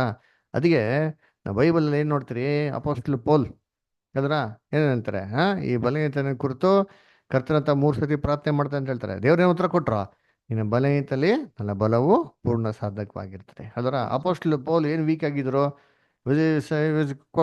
Quite sufficient a strong man ಅದು ಯಾವ್ದ್ರಲ್ಲಿ ವೀಕ್ನೆಸ್ ಆಗಿತ್ತು ಅಂತಂದ್ರೆ ಅವ್ರ ದೇಹದಲ್ಲೇ ಒಂದು ಏನಾಗಿತ್ತು, ಒಂದು ಬಲಹೀನತೆ ಇತ್ತು. ಒಂದು ಕಣ್ಣಿನ ಒಂದು ಕೊರತೆ ಏನಾಗಿತ್ತು ಇತ್ತು ಅಲ್ಲ, ದೇಹದಲ್ಲಿ ಯಾವುದೋ ಒಂದು ಅಂಗದಲ್ಲಿ ಏನಾಗಿತ್ತು, ಒಂದು ಇಂಪರ್ಫೆಕ್ಷನ್ ಇತ್ತು. ಆದರೂ ಅದ್ರಲ್ಲಿ ಏನು ಮಾಡ್ತಾರೆ, ಧೈರ್ಯವಾಗಿ ಬಲವಾಗಿ ಏನು ಮಾಡ್ತಾರೆ, ಎಷ್ಟೋ ಕೆಲಸಗಳನ್ನ ಮಾಡಿ ಮುಗಿಸ್ತಾ ನೋಡಿರ್ತೀನಿ. ಅವರಿಗೆ ಕಣ್ಣಿನ ದೃಷ್ಟಿ ಹೀನವಾಗಿದ್ದರೂ ಸರಿ, ಅರ್ಧಕ್ಕರ್ಧ ಹೊಸ ಒಡಂಬಡಿಕೆ ಬರ್ದಿರೋ ಯಾರೇ ಅವ್ರು ಬರ್ದಾರೆ. ಅಂದ್ರೆ ಇನ್ನು ಕಣ್ಣು ಪರ್ಫೆಕ್ಟ್ ಆಗಿ ಇನ್ನೆಷ್ಟು ಚೆನ್ನಾಗಿ ಕೆಲಸ ಮಾಡಾಯ್ತು ಅದರ. ಇದು ದೇವರ ಅದ್ಭುತವಂತ ಒಂದು ಶಕ್ತಿಯ ಒಂದು ಪ್ರಭಾವ ಅಲ್ವರ. ಆ ಥರ ಪ್ರಭಾವ ಕೊಟ್ಬಿಟ್ಟು ಎಲ್ಲವನ್ನು ಜಯಿಸೋದಕ್ಕೆ ಏನು ಮಾಡ್ತಾರೆ ದೇವರಿಗೆ, ಅವ್ರ ಶಕ್ತಿ ಕೊಡ್ತಾರೆ ನೋಡ್ತೀನಿ. ಇದು ಗಾಡ್ಸ್ ಹೋಲಿ ಸ್ಪಿರಿಟ್ ಮಾಡೋಂಥ ಒಂದು ಕೆಲಸ.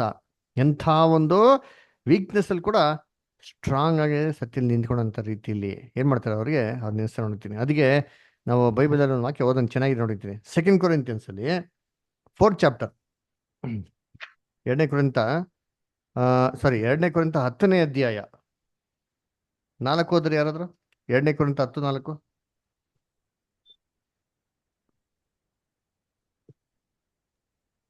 ನಾವು ಉಪಯೋಗಿಸುವ ಆಯುಧಗಳು ಲೋಕ ಸಂಬಂಧವಾದ ಆಯುಧಗಳಲ್ಲ, ಅವು ದೇವರ ಎಣಿಕೆಯಲ್ಲಿ ಬಲವಾಗಿದ್ದು ಕೋಟೆಗಳನ್ನು ಕೆಡವಿ ಹಾಕುವಂತವುಗಳಾಗಿವೆ. ನೋಡ್ರ, ದೇವರ ಎಣಿಕೆಯಲ್ಲಿ ಬಲವಾಗಿದೆ ಅಂತೀರಿ.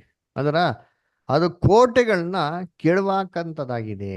ಯಾವ ಕೋಟೆ ಬಗ್ಗೆ ಮಾತಾಡ್ತಾರೆ ಅಲ್ವರ? ಏನು ಕೆಡವಾಕೋದು? ಮುಂದಕ್ಕೆ ಹೋದಿ ನೆಕ್ಸ್ಟ್. ನಾವು ವಿತರ್ಕಗಳನ್ನು, ದೇವಜ್ಞಾನವನ್ನು ವಿರೋಧಿಸುವುದಕ್ಕೆ ಏರಿಸಲ್ಪಟ್ಟಿರುವ ಉನ್ನತವಾದ ಎಲ್ಲಾ ಕೊತ್ತಲಗಳನ್ನು ಕೆಡವಿ ಹಾಕಿ ಎಲ್ಲಾ ಯೋಚನೆಗಳನ್ನು ಕ್ರಿಸ್ತನಿಗೆ ವಿಧೇಯವಾಗುವಂತೆ ಸೆರೆ ಹಿಡಿದು ನಿಮ್ಮ ವಿಧೇಯತ್ವವು ಪರಿಪೂರ್ಣವಾದ ಮೇಲೆ ಎಲ್ಲಾ ಅವಿಧೇಯತ್ವಕ್ಕೆ ಶಿಕ್ಷೆ ಮಾಡುವುದಕ್ಕೆ ಸಿದ್ಧರಾಗಿದ್ದೇವೆ. ನೋಡ್ರ, ನಮ್ಮ ಆಲೋಚನೆಗಳನ್ನ ಕ್ರಿಸ್ತನ ಜ್ಞಾನಕ್ಕೆ ಅನುಸಾರವಾಗಿ, ಅದರ ಕ್ರಿಸ್ತನ ಸತ್ಯಕ್ಕೆ ಅನುಸಾರವಾಗಿ ಏನ್ ತರ್ಬೇಕಂತೆ, ಕ್ಯಾಪ್ಟಿವಿಟಿಗೆ ತರ ರೀತಿಯಲ್ಲಿ ಈ ಒಂದು ಕೋಟೆ ಇದುಗಳನ್ನ ಕೆಡವಾಕೋದಿಕ್ಕೆ ಎಂತ ಸಾಮರ್ಥ್ಯ ಇದೆ ಅಂತೆ. ಅಂದ್ರೆ ನೋಡಿ, ನಮ್ಮ ಥಾಟ್ಸ್, ನಮ್ಮ ಮನ್ಸಲ್ಲಿ ಬರೋಂಥ ನೆಗೆಟಿವ್ ಥಾಟ್ಸ್ನ ಫೈಟ್ ಮಾಡಬೇಕು ಅಂದರೆ ಅಷ್ಟು ಈಸಿ ಅಲ್ಲ ರೀ. ಅದಕ್ಕೇನು ರೀ, ತುಂಬ ಕಷ್ಟಪಡ್ಬೇಕು ರೀ. ಅಲ್ಲರ ಏನು ಮಾಡಬೇಕು, ನಾವೇ ಏನು ಮಾಡ್ಬೇಕು, ಅದನ್ನ ಜಯಿಸ್ಬೇಕು. ಆದರೆ ಇದನ್ನ ಜಯಿಸೋದಕ್ಕೆ ಸಾಮಾನ್ಯ ಮನುಷ್ಯಂಕಲ್ಲಿ ಸಾಧ್ಯನಾ ಅಂತಂದರೆ ಸಾಮಾನ್ಯ ಮನುಷ್ಯಂಕಲ್ಲಿ ಸಾಧ್ಯ ಇಲ್ಲ ರೀ. ಅದರ ಆದರೆ ದೇವರ ಪವಿತ್ರಾತ್ಮ ಇರೋಂಥ ಸಹೋದರ ಸಹೋದರಿಗಳು ಇದನ್ನ ಜಯಿಸೋದಿಕ್ಕೆ ದೇವ್ರು ಏನು ಮಾಡ್ತಾರೆ, ಅವ್ರಿಗೆ ಕೃಪೆ ಕೊಡ್ತಾರೆ, ದಯೆ ಕೊಡ್ತಾರೆ. ಯಾವಾಗ ನಮಗೆ ಆ ಮನಸ್ಸು ಇತ್ತು ಅಂದರೆ ಏನು ಮಾಡಿದ್ರೆ ದೇವ್ರು ಕೊಡ್ತಾರೆ. ಅಲ್ಲರ ಅದು ನೋಡ್ಬೇಕಾರೆ ಏನ್ರಿ, ನಮ್ಮ ಬಲಹೀನತೆಯಲ್ಲಿ ದೇವ್ರ ಬಲವು ಹೆಂಗಿರ್ತಂತೆ, ಪೂರ್ಣ ಸಾಧಕವಾಗಿರುತ್ತೆ. ಅದಕ್ಕೆ ನೀವು ಹೇಳ್ತೀರ, ಒಳ್ಳೆ ಸೈನಿಕರ್ತಂತೆ ಏನು ಮಾಡಿ ನೀವು ಕಷ್ಟ ಶ್ರಮೆಗಳನ್ನ ಏನು ಮಾಡಿ ನೀವು ಅನುಭವಿಸೋರಾಗಿರಿ. ಅದರ ಏನ್ರಿ, ತಿಮೋತಿಲಿ ಬರ್ತಾರಲ್ಲ, ಏನಂದ್ರೆ endure hardness as A good soldier of Christ ಅಂತ ಅಂದ್ಬಿಟ್ಟು. ಯಾರೋ ಒಬ್ಬ ಸೈನಿಕನು ಎಲ್ಲವನ್ನ ಏನು ಮಾಡ್ಬೇಕ್ರಿ, ಅವನು ಸಹಿಸ್ಕೊಳೋನಾಗಿರ್ಬೇಕ್ರಿ. ಅಲ್ಲರ ಒಳ್ಳೆ ಹೋರಾಟಂತ ಸೈನಿಕನಾಗಿರ್ಬೇಕು. ಅಂದರೆ ಎಲ್ಲವನ್ನ ಏನು ಮಾಡ್ಕೊನು ಅವ್ನು ಬೇರ್ ಮಾಡೋಂಥ ರೀತಿಲಿ ಏನಾಗಬೇಕು, ಅವ್ನಿಗೆ ಸ್ಟ್ರೆಂತ್ ಇರಬೇಕು. ಅಲ್ಲರ ಇವ್ರು ನೋಡಲ್ಲ, ಇರಾನ್ ಮತ್ತು ಅಮೆರಿಕ ಏನಾಗ್ತದೆ, ವಾರ ನಡೀತಾ ಇದೆ. ಅಂದ್ರೆ ಎಷ್ಟೋ ಜೆಟ್ ಫೈಟರ್ಗಳು ಅಮೆರಿಕದ ಏನು ಮಾಡಿದ್ರೆ ಉಳಿಸಿ ಬೀಳ್ತಾರೆ. ಅದ್ರ ಎಷ್ಟೋ ಜನ ಎಜೆಕ್ಷನ್ ಆಗಿ ಏನು ಪೈಲಟ್ಗಳು ಏನಾಗೋರೆ ಅಲ್ಲಲ್ಲೇ ಲ್ಯಾಂಡ್ ಆಗೋರೆ. ಅಲ್ಲರ ಯೋಚನೆ ಮಾಡಿರ್ತೀರಿ, ಎನಿಮಿ ಲ್ಯಾಂಡಲ್ಲಿ ಲ್ಯಾಂಡ್ ಆಗಬೇಕು ಅಂದರೆ ಅಷ್ಟು ಈಜಿನ, ಏನು ಧೈರ್ಯ ಬೇಕು, ಏನು ಕರೇಜ್ ಬೇಕು. ಅದಲ್ಲ, ಯೂನಿಫಾರ್ಮ್ ಎಲ್ಲ ಹಾಕಿರ್ತಾರೆ, ಆ ಸಿಚುವೇಶನ್ ಹ್ಯಾಂಡಲ್ ಮಾಡಬೇಕು. ಅದರ ಏನೇ ಬಂದು ಸರಿ ಫೇಸ್ ಮಾಡಬೇಕು. ಇದೆಲ್ಲ ಏನ್ರಿ, ವೆಲ್ ಟ್ರೈನ್ಡ್ ಅಪ್. ಅದರ ಒಂದು jet fighter more than 2500 miles per hour ಸ್ಪೀಡಲ್ಲಿ ಏನಾಗ್ತಾರೆ ಹೋಗ್ತಾರೆ. ಏನ್ರಿ, ಕಣ್ಣಿಗೆ ಏನು ಕಾಣಿಸಲ್ಲ, ಹಿಂಗೆ ಅನಾಹುತಕ್ಕೆ ಇಂಡಿಯಾ ಪಾಸ್ ಆಗಿಬಿಡ್ತದೆ. ಅದರ ಅಷ್ಟು ವೇಗವಾಗಿ ಏನ್ರಿ ಮಾಡ್ತಾರೆ ಅವ್ರು ಹೋಗ್ತಾರೆ ಅಲ್ವರ. ಸೊ ಇದೆಲ್ಲ ಹ್ಯಾಂಡಲ್ ಮಾಡಬೇಕು ಅಂತಂದ್ರೆ ಅವ್ರ ಮೈಂಡ್ ಏನಾಗಿರ್ಬೇಕು, ಒಂದು ಸ್ಥಿರವಾಗಿರ್ಬೇಕು. ಸೊ ದೇವ್ರ ಮಕ್ಳಿಗೂ ಇದೆ ಈ ಕೋಟೆ ಕೆತ್ತಲೆಗಳನ್ನ ಏನೋ ಕೆಡವಾಕೋದಕ್ಕೆ, ಹೆಂಗೆ ಎರಿಕೋಗಳನ್ನ ಏನೋ ಒಡೆದು ಬಿಸಾಕೋರು ಅಂತೀನಿ, ಆ ಥರ ಒಡೆದು ಬಿಸಾಕೋದಕ್ಕೆ ಈ ಒಂದು ಪವಿತ್ರಾತ್ಮ ತುಂಬ ಮುಖ್ಯ. ಓಕೆ, ನೆಕ್ಸ್ಟ್ ಪ್ಯಾರಾಗ್ರಾಫ್ ರಾಧಿಕಾ ಅಷ್ಟು ಓದ್ಬೋದಾ? ಹಿಂದಿನ ಕಾಲಗಳಲ್ಲಿ ಬಲಶಾಲಿಗಳು ತತ್ತರಿಸುತ್ತಿದ್ದ ಕಷ್ಟ ಸಂಕಟಗಳನ್ನು ಈ ಬಲಹೀನರು ಕ್ರಿಸ್ತನ ನಿಮಿತ್ತ ತಮ್ಮ ಜೀವಾಂತ್ಯದವರೆಗೂ ಭದ್ರವಾಗಿದ್ದು ಸಹಿಸುತ್ತಾ ರಕ್ತ ಸಾಕ್ಷಿಗಳಾದರು. ಇಂದು ಹಿಂಸೆಯ ರೀತಿಯಲ್ಲಿ ಬಹಳವಾಗಿ ಬದಲಾಗಿದ್ದರೂ ಆ ವರ್ಗದವರಿಗೆ ಇದು ಈಗಲೂ ಸತ್ಯವಾಗಿದೆ. ಒಳ್ಳೆಯ ಸೈನಿಕರಂತೆ ಕಷ್ಟವನ್ನು ಸಹಿಸಿಕೊಳ್ಳುವುದು ಮತ್ತು ತಮ್ಮ ಸಹೋದರಗಳಿಗಾಗಿ ಪ್ರಾಣವನ್ನು ಅರ್ಪಿಸುವುದು ಇಂದಿಗೂ ಅಗತ್ಯವಾಗಿದೆ. ಈ ಲೋಕದ ಬಲಹೀನ ಸಂಗತಿಗಳು, ಹೌದು, ದೇವರು ಆರಿಸಿಕೊಂಡ ನಿರ್ಲಕ್ಷಿತರು ಇನ್ನೂ ಸಹ ಈ ಲೋಕದ ಬುದ್ಧಿಶಾಲಿಗಳನ್ನು ಮತ್ತು ಶಕ್ತಿವಂತರನ್ನು ಗೊಂದಲಕ್ಕೀಡು ಮಾಡುತ್ತಿದ್ದಾರೆ. ದೇವರು ಜ್ಞಾನಿಗಳನ್ನು ನಾಚಿಕೆ ಪಡಿಸುವುದಕ್ಕಾಗಿ ಈ ಲೋಕದ ಬುದ್ಧಿಹೀನರನ್ನು ಆರಿಸಿಕೊಂಡಿದ್ದಾನೆ. ದೇವರು ಬಲಿಷ್ಠರನ್ನು ನಾಚಿಕೆ ಪಡಿಸುವುದಕ್ಕಾಗಿ ಈ ಲೋಕದ ಬಲಹೀನರನ್ನು ಆರಿಸಿಕೊಂಡಿದ್ದಾನೆ. ದೇವರು ಈ ಲೋಕದ ಕುಲಹೀನರನ್ನು ಅಸಡ್ಡೆಯಾದವರನ್ನು ಆರಿಸಿಕೊಂಡಿದ್ದಲ್ಲದೆ ಗಣ್ಯರನ್ನು ಇಲ್ಲದಂತೆ ಮಾಡುವುದಕ್ಕಾಗಿ ಗಣನಿಗೆ ಬಾರದವರನ್ನು ಆರಿಸಿಕೊಂಡಿದ್ದಾನೆ. 1 ಕೊರಿಂಥ 1ನೇ ಅಧ್ಯಾಯ 27ರಿಂದ 28ನೇ ವಚನ ಎಂಬುದು. Thank you. Thank you sister. ನೋಡ್ರ ಈ ವಾಕ್ಯದ ಎಷ್ಟೇನು ಹೇಳ್ತಾರೆ, ಗಣನೆಗೆ ಬಾರದವ್ರನ್ನ ಉಪಯೋಗಿಸ್ಕೊಂಡು ಗಣೆಯಲ್ಲಿರೋನೇನ್ರಿ ಅದರ ನಾಚಿಕೆ ಪಡಿಸೋದಕ್ಕೆ ಏನು ಮಾಡೋದು ದೇವ್ರ ಹತ್ರ ಮಾಡೋದು ಅಂದ್ರೆ ಜ್ಞಾನಹೀನರನ್ನು ಉಪಯೋಗಿಸಿ ಏನ್ರಿ ಲೋಕದ ಜ್ಞಾನವನ್ನೇ ಏನ್ರಿ ವ್ಯರ್ಥಪಡಿಸೋದಕ್ಕೆ ದೇವ್ರೇ ಮಾಡೋರು ಇಂಥವ್ನ ಯೂಸ್ ಮಾಡೋರು ಅಂತ ಹೇಳ್ತಾರೆ ಅಲ್ರ. ಅದಕ್ಕೆ ನಾವು ಸತ್ಯವೇದಲ್ಲಿ ನೋಡೋದಂದ್ರೆ ಯೇಸು ಕ್ರಿಸ್ತ ಜೊತೆಗಿಂತ ಅಪೊಸ್ತಲರು ಯಾರೋ ಸ್ಕೂಲು ಕಾಲೇಜ್ಗೆ ಏನೋ ಓದೋರಂದ್ರೆ ಇಲ್ಲ ರೀ, ಓದು ವಿದ್ಯಾಭ್ಯಾಸ ಬರ್ದಿರೋರು. ಆದರೆ ಲೋಕದ ಕಡೆ ಹೋಗೋಕೆ ಏನಾಗಿರೋರು, ಇವ್ರಿಗೆ ಧೈರ್ಯ ಇತ್ತು ಅದರ ಏನ್ರಿ. ಯೇಸು ಕ್ರಿಸ್ತನ ಕಾಲದಲ್ಲಿ ಒಂದು ಊರಿಗೆ ಹೋಗಿ ಬಂದು ಏನು ಮಾಡೋರು ಇವರು, ಭಯ ಪಟ್ಬಿಡೋರು. ಸ್ವಾಮಿಯವ್ರು ಊಟ ಕೊಡ್ತಾ ಇಲ್ಲ, ಅವ್ನು ಹಂಗೆ ಮಾಡಿ ಹಿಂಗೆ ಮಾಡಿ ಅಂತಂದ್ಬಿಡು. ಆದರೆ ಎಲ್ಲೆಲ್ಲ ಹೋಗಿರ್ಬೇಕು ಅನೇಕ ಜನ ನಡುವೆ, ಅವ್ರಿಗೆ ಭಾಷೆ ಗೊತ್ತಿಲ್ಲ, ಜನಗಳಿಗೆ ಗುರುತು ಪರಿಚಯ ಇಲ್ಲ, ಅವ್ರ ಸ್ನೇಹನ ಬೆಳೆಸ್ಕೊಂಡಿರ್ಬೇಕು. ಮೊದಲು ಅವ್ರಿಗೆ ವಿಟ್ನೆಸ್ ಮಾಡೋಕ್ಕೆ ಶುರು ಮಾಡಿರಬೇಕು. ಕನ್ವಿನ್ಸಬಲ್ ಆಗಿ ಏಟ್ ಕೇಳ್ತೀನಿ ಒದೆ ಕೇಳ್ತೀನಿ ಆ ಥರ ಅಲ್ಲ, ಕನ್ವಿನ್ಸಬಲ್ ಆಗೋ ರೀತಿಲಿ ಧೈರ್ಯವಾಗೇ ಅದರ ಅವ್ರನ್ನ ಏನ್ರಿ ಸತ್ಯಕ್ಕೆ ತರ ರೀತಿಯಲ್ಲಿ ಮಾತಾಡಿರ್ತಾರೆ ಅಂತಂದ್ರೆ ಯಾವ ಥರ ಒಂದು ದೇವ್ರವ್ರಿಗೆ ಬಲಶಕ್ತಿ ನೀಡೋರು ಯೋಚನೆ ಮಾಡ್ತೀರಿ. ಮನೆ ಕುಟುಂಬ ಎಲ್ಲ ತ್ಯಾಗ ಮಾಡಿ ಒಂದ್ಸರಿ ಹೋದ್ರೆ ತಿರ್ಗಾ ರಿಟರ್ನ್ ಬರ್ತೈತೇನಿಲ್ಲ, ಗ್ಯಾರಂಟಿ ಏನಿಲ್ಲ. ಯಾಕಂದ್ರೆ ರಿಟರ್ನ್ ಫ್ಲೈಟ್ ಟಿಕೆಟ್ ಏನಿಲ್ಲ, ಎಲ್ಲ ಅಡುಗೆ ಹೊಡೆದೋಯ್ತು ಅಂದರೆ ತಿರ್ಗಾ ಬರ್ತಿರಲಿಲ್ಲ ಅಂತೇನಿಲ್ಲ ಏನ್ರಿ, ಏನು ಗ್ಯಾರಂಟಿ ಇಲ್ಲ. ಆದರೆ ಅದರಲ್ಲಿ ಏನು ಮಾಡೋರು ಅಂತಂದರೆ ಅದರಲ್ಲಿ ದೇವ್ರ ಕೆಲಸಗಳನ್ನ ಮಾಡೋರು. ಅದಕ್ಕೆ ನಾವು ಆ್ಯಂಟಿ ಸ್ಪೀಡಲ್ಲಿ ನೋಡ್ತಿರಲ್ಲ, ಎಷ್ಟೋ ಜನ ಮಕ್ಕಳು ದೇವ್ರಿಗೆ ಏನು ಮಾಡಿದ್ರು, ರಕ್ತ ಸಾಕ್ಷಿಗಳಾದರು. ಅದರ ಹೆಂಗೆ ಸಾಯಿಸಾಕಿದ್ದಾರೆ, ಜೀವ ಸಹಿತ ಕಂಬಕ್ಕೆ ಕಟ್ಟಾಕಿ ಏನು ಮಾಡಿದ್ರೆ ಬೈಬಲ್ ಸಮೇತನ ಸುಟ್ಟಾಕಿ ಸಾಯಿಸಿದ್ದಾರೆ. ಅದರ ತಲೆ ಕಡ್ದವ್ರೆ, ಕೈಕಾಲು ಕಡ್ದಾಕವ್ರೆ, ಅದರ ಎಷ್ಟೆಷ್ಟು ವಿಧವಾಂತ ರೀತಿಯಲ್ಲಿ ಟಾರ್ಚರ್ ಕೊಟ್ಟವ್ರೆ. ಅದರ ದೇವ್ರ ಮಕ್ಳನ್ನ ನೀರು ಏನು ಮಾಡ್ತಿದ್ದ, ದಿನ ಒಬ್ಬೊಬ್ಬ ಕ್ರೈಸ್ತವನ್ನ ಒಂದೊಂದು ಕಂಬಕ್ಕೆ ಏನು ಮಾಡೋದು ಕಟ್ಟಾಕ್ಬಿಟ್ಟು ಬೆಂಕಿ ಹಚ್ಬಿಡೋದು, ಸ್ಟ್ರೀಟ್ ಲೈಟ್ ಥರ ಅದರ ಉರಿಲಿ ಅಂತ ಅಂದ್ಬಿಟ್ಟು ರಾತ್ರಿ ಎಲ್ಲ ಅಂತಂದ್ಬಿಟ್ಟು. ಅಲ್ದರ ಆ ಥರ ಏನು ಮಾಡೋರೆ, ಏನೋ ಎಷ್ಟೋ ಕ್ರೈಸ್ತವ್ರು ಏನು ಮಾಡೋದು ಹಿಂಸೆಗಳನ್ನ ಅನುಭವಿಸ್ತಾರೆ. ಸಿಂಹದ ಬಾಯಿಗಳಿಗೆ ಏನು ಮಾಡೋದು, ಅದನ್ನ ಒಪ್ಪಿಸ್ಕೊಟ್ರು. ಅದರ ಇದನ್ನೆಲ್ಲವನ್ನು ಏನು ಮಾಡೋರು ಅಂದರೆ ಅವರು ಸಂಗೀತ ಕೀರ್ತನೆಗಳನ್ನ ಆಡಿ ದೇವ್ರಿಗಾಗಿ ಮಾಡೋರು ಒಪ್ಪಿಸ್ಕೊಟ್ರು. ಇದು ಹೆಂಗೆ ಬಂತು ಧೈರ್ಯ ಬಲ ಅಂತಂದರೆ ಅದೇ ದೇವರ ಕೊಟ್ಟಂಥ ಒಂದು ಹೋಲಿ ಸ್ಪಿರಿಟ್. ಈ ಕಾಲದಲ್ಲಿ ನಮ್ಮ ಪರ್ಸಿಕ್ಯೂಷನ್ಸ್ ಏನಾಗಿರ್ಬೋದು, ಚೇಂಜ್ ಆಗಿರ್ಬೋದು. ಫಿಸಿಕಲ್ಲಾಗೆ ಪರ್ಸಿಕ್ಯೂಷನ್ಸ್ ಈ ಕಾಲದಲ್ಲಿ ಕಮ್ಮಿ ರೀ ತುಂಬ, ಆದರೆ ಮೆಂಟಲ್ ಪರ್ಸಿಕ್ಯೂಷನ್ಸು ಅಧಿಕವಾಗಿ ಏನಾಗಿದೆ ಈ ಕಾಲದಲ್ಲಿ ಇದೆ. ಅದರ ಇದನ್ನ ಬೇರ್ ಮಾಡೋದಕ್ಕೆ ದೇವ್ರೇನು ಮಾಡ್ತಾರೆ, ಸಾಕಷ್ಟು ಸಫಿಷಿಯೆಂಟಾಗಿ ಬಲನ ಏನು ಮಾಡ್ತಾರೆ ದೇವ್ರು ನಮಗೆ ಕೊಡ್ತಾರೆ. ಅದನ್ನ ನೋಡ್ಬೇಕಾದ್ರೆ ಈ ಒಂದು ಬಲದಲ್ಲಿ ಅಧಿಕವಾಗಿ ಏನಾಗಬೇಕು, ದೇವ್ರ ಮಕ್ಕಳು ಬಲಗೊಳ್ಬೇಕು. ಓಕೆ, ನೆಕ್ಸ್ಟ್ ಪ್ಯಾರಾಗ್ರಾಫ್ ಓದೋಣ. ನೆಕ್ಸ್ಟ್ ಪ್ಯಾರಾಗ್ರಾಫ್ ಯಾರು ಓದ್ತೀರಾ? ನವಿತಾ ಸಿಸ್ಟರ್ ಓದ್ಬೋದಾ? ಬ್ರದರ್.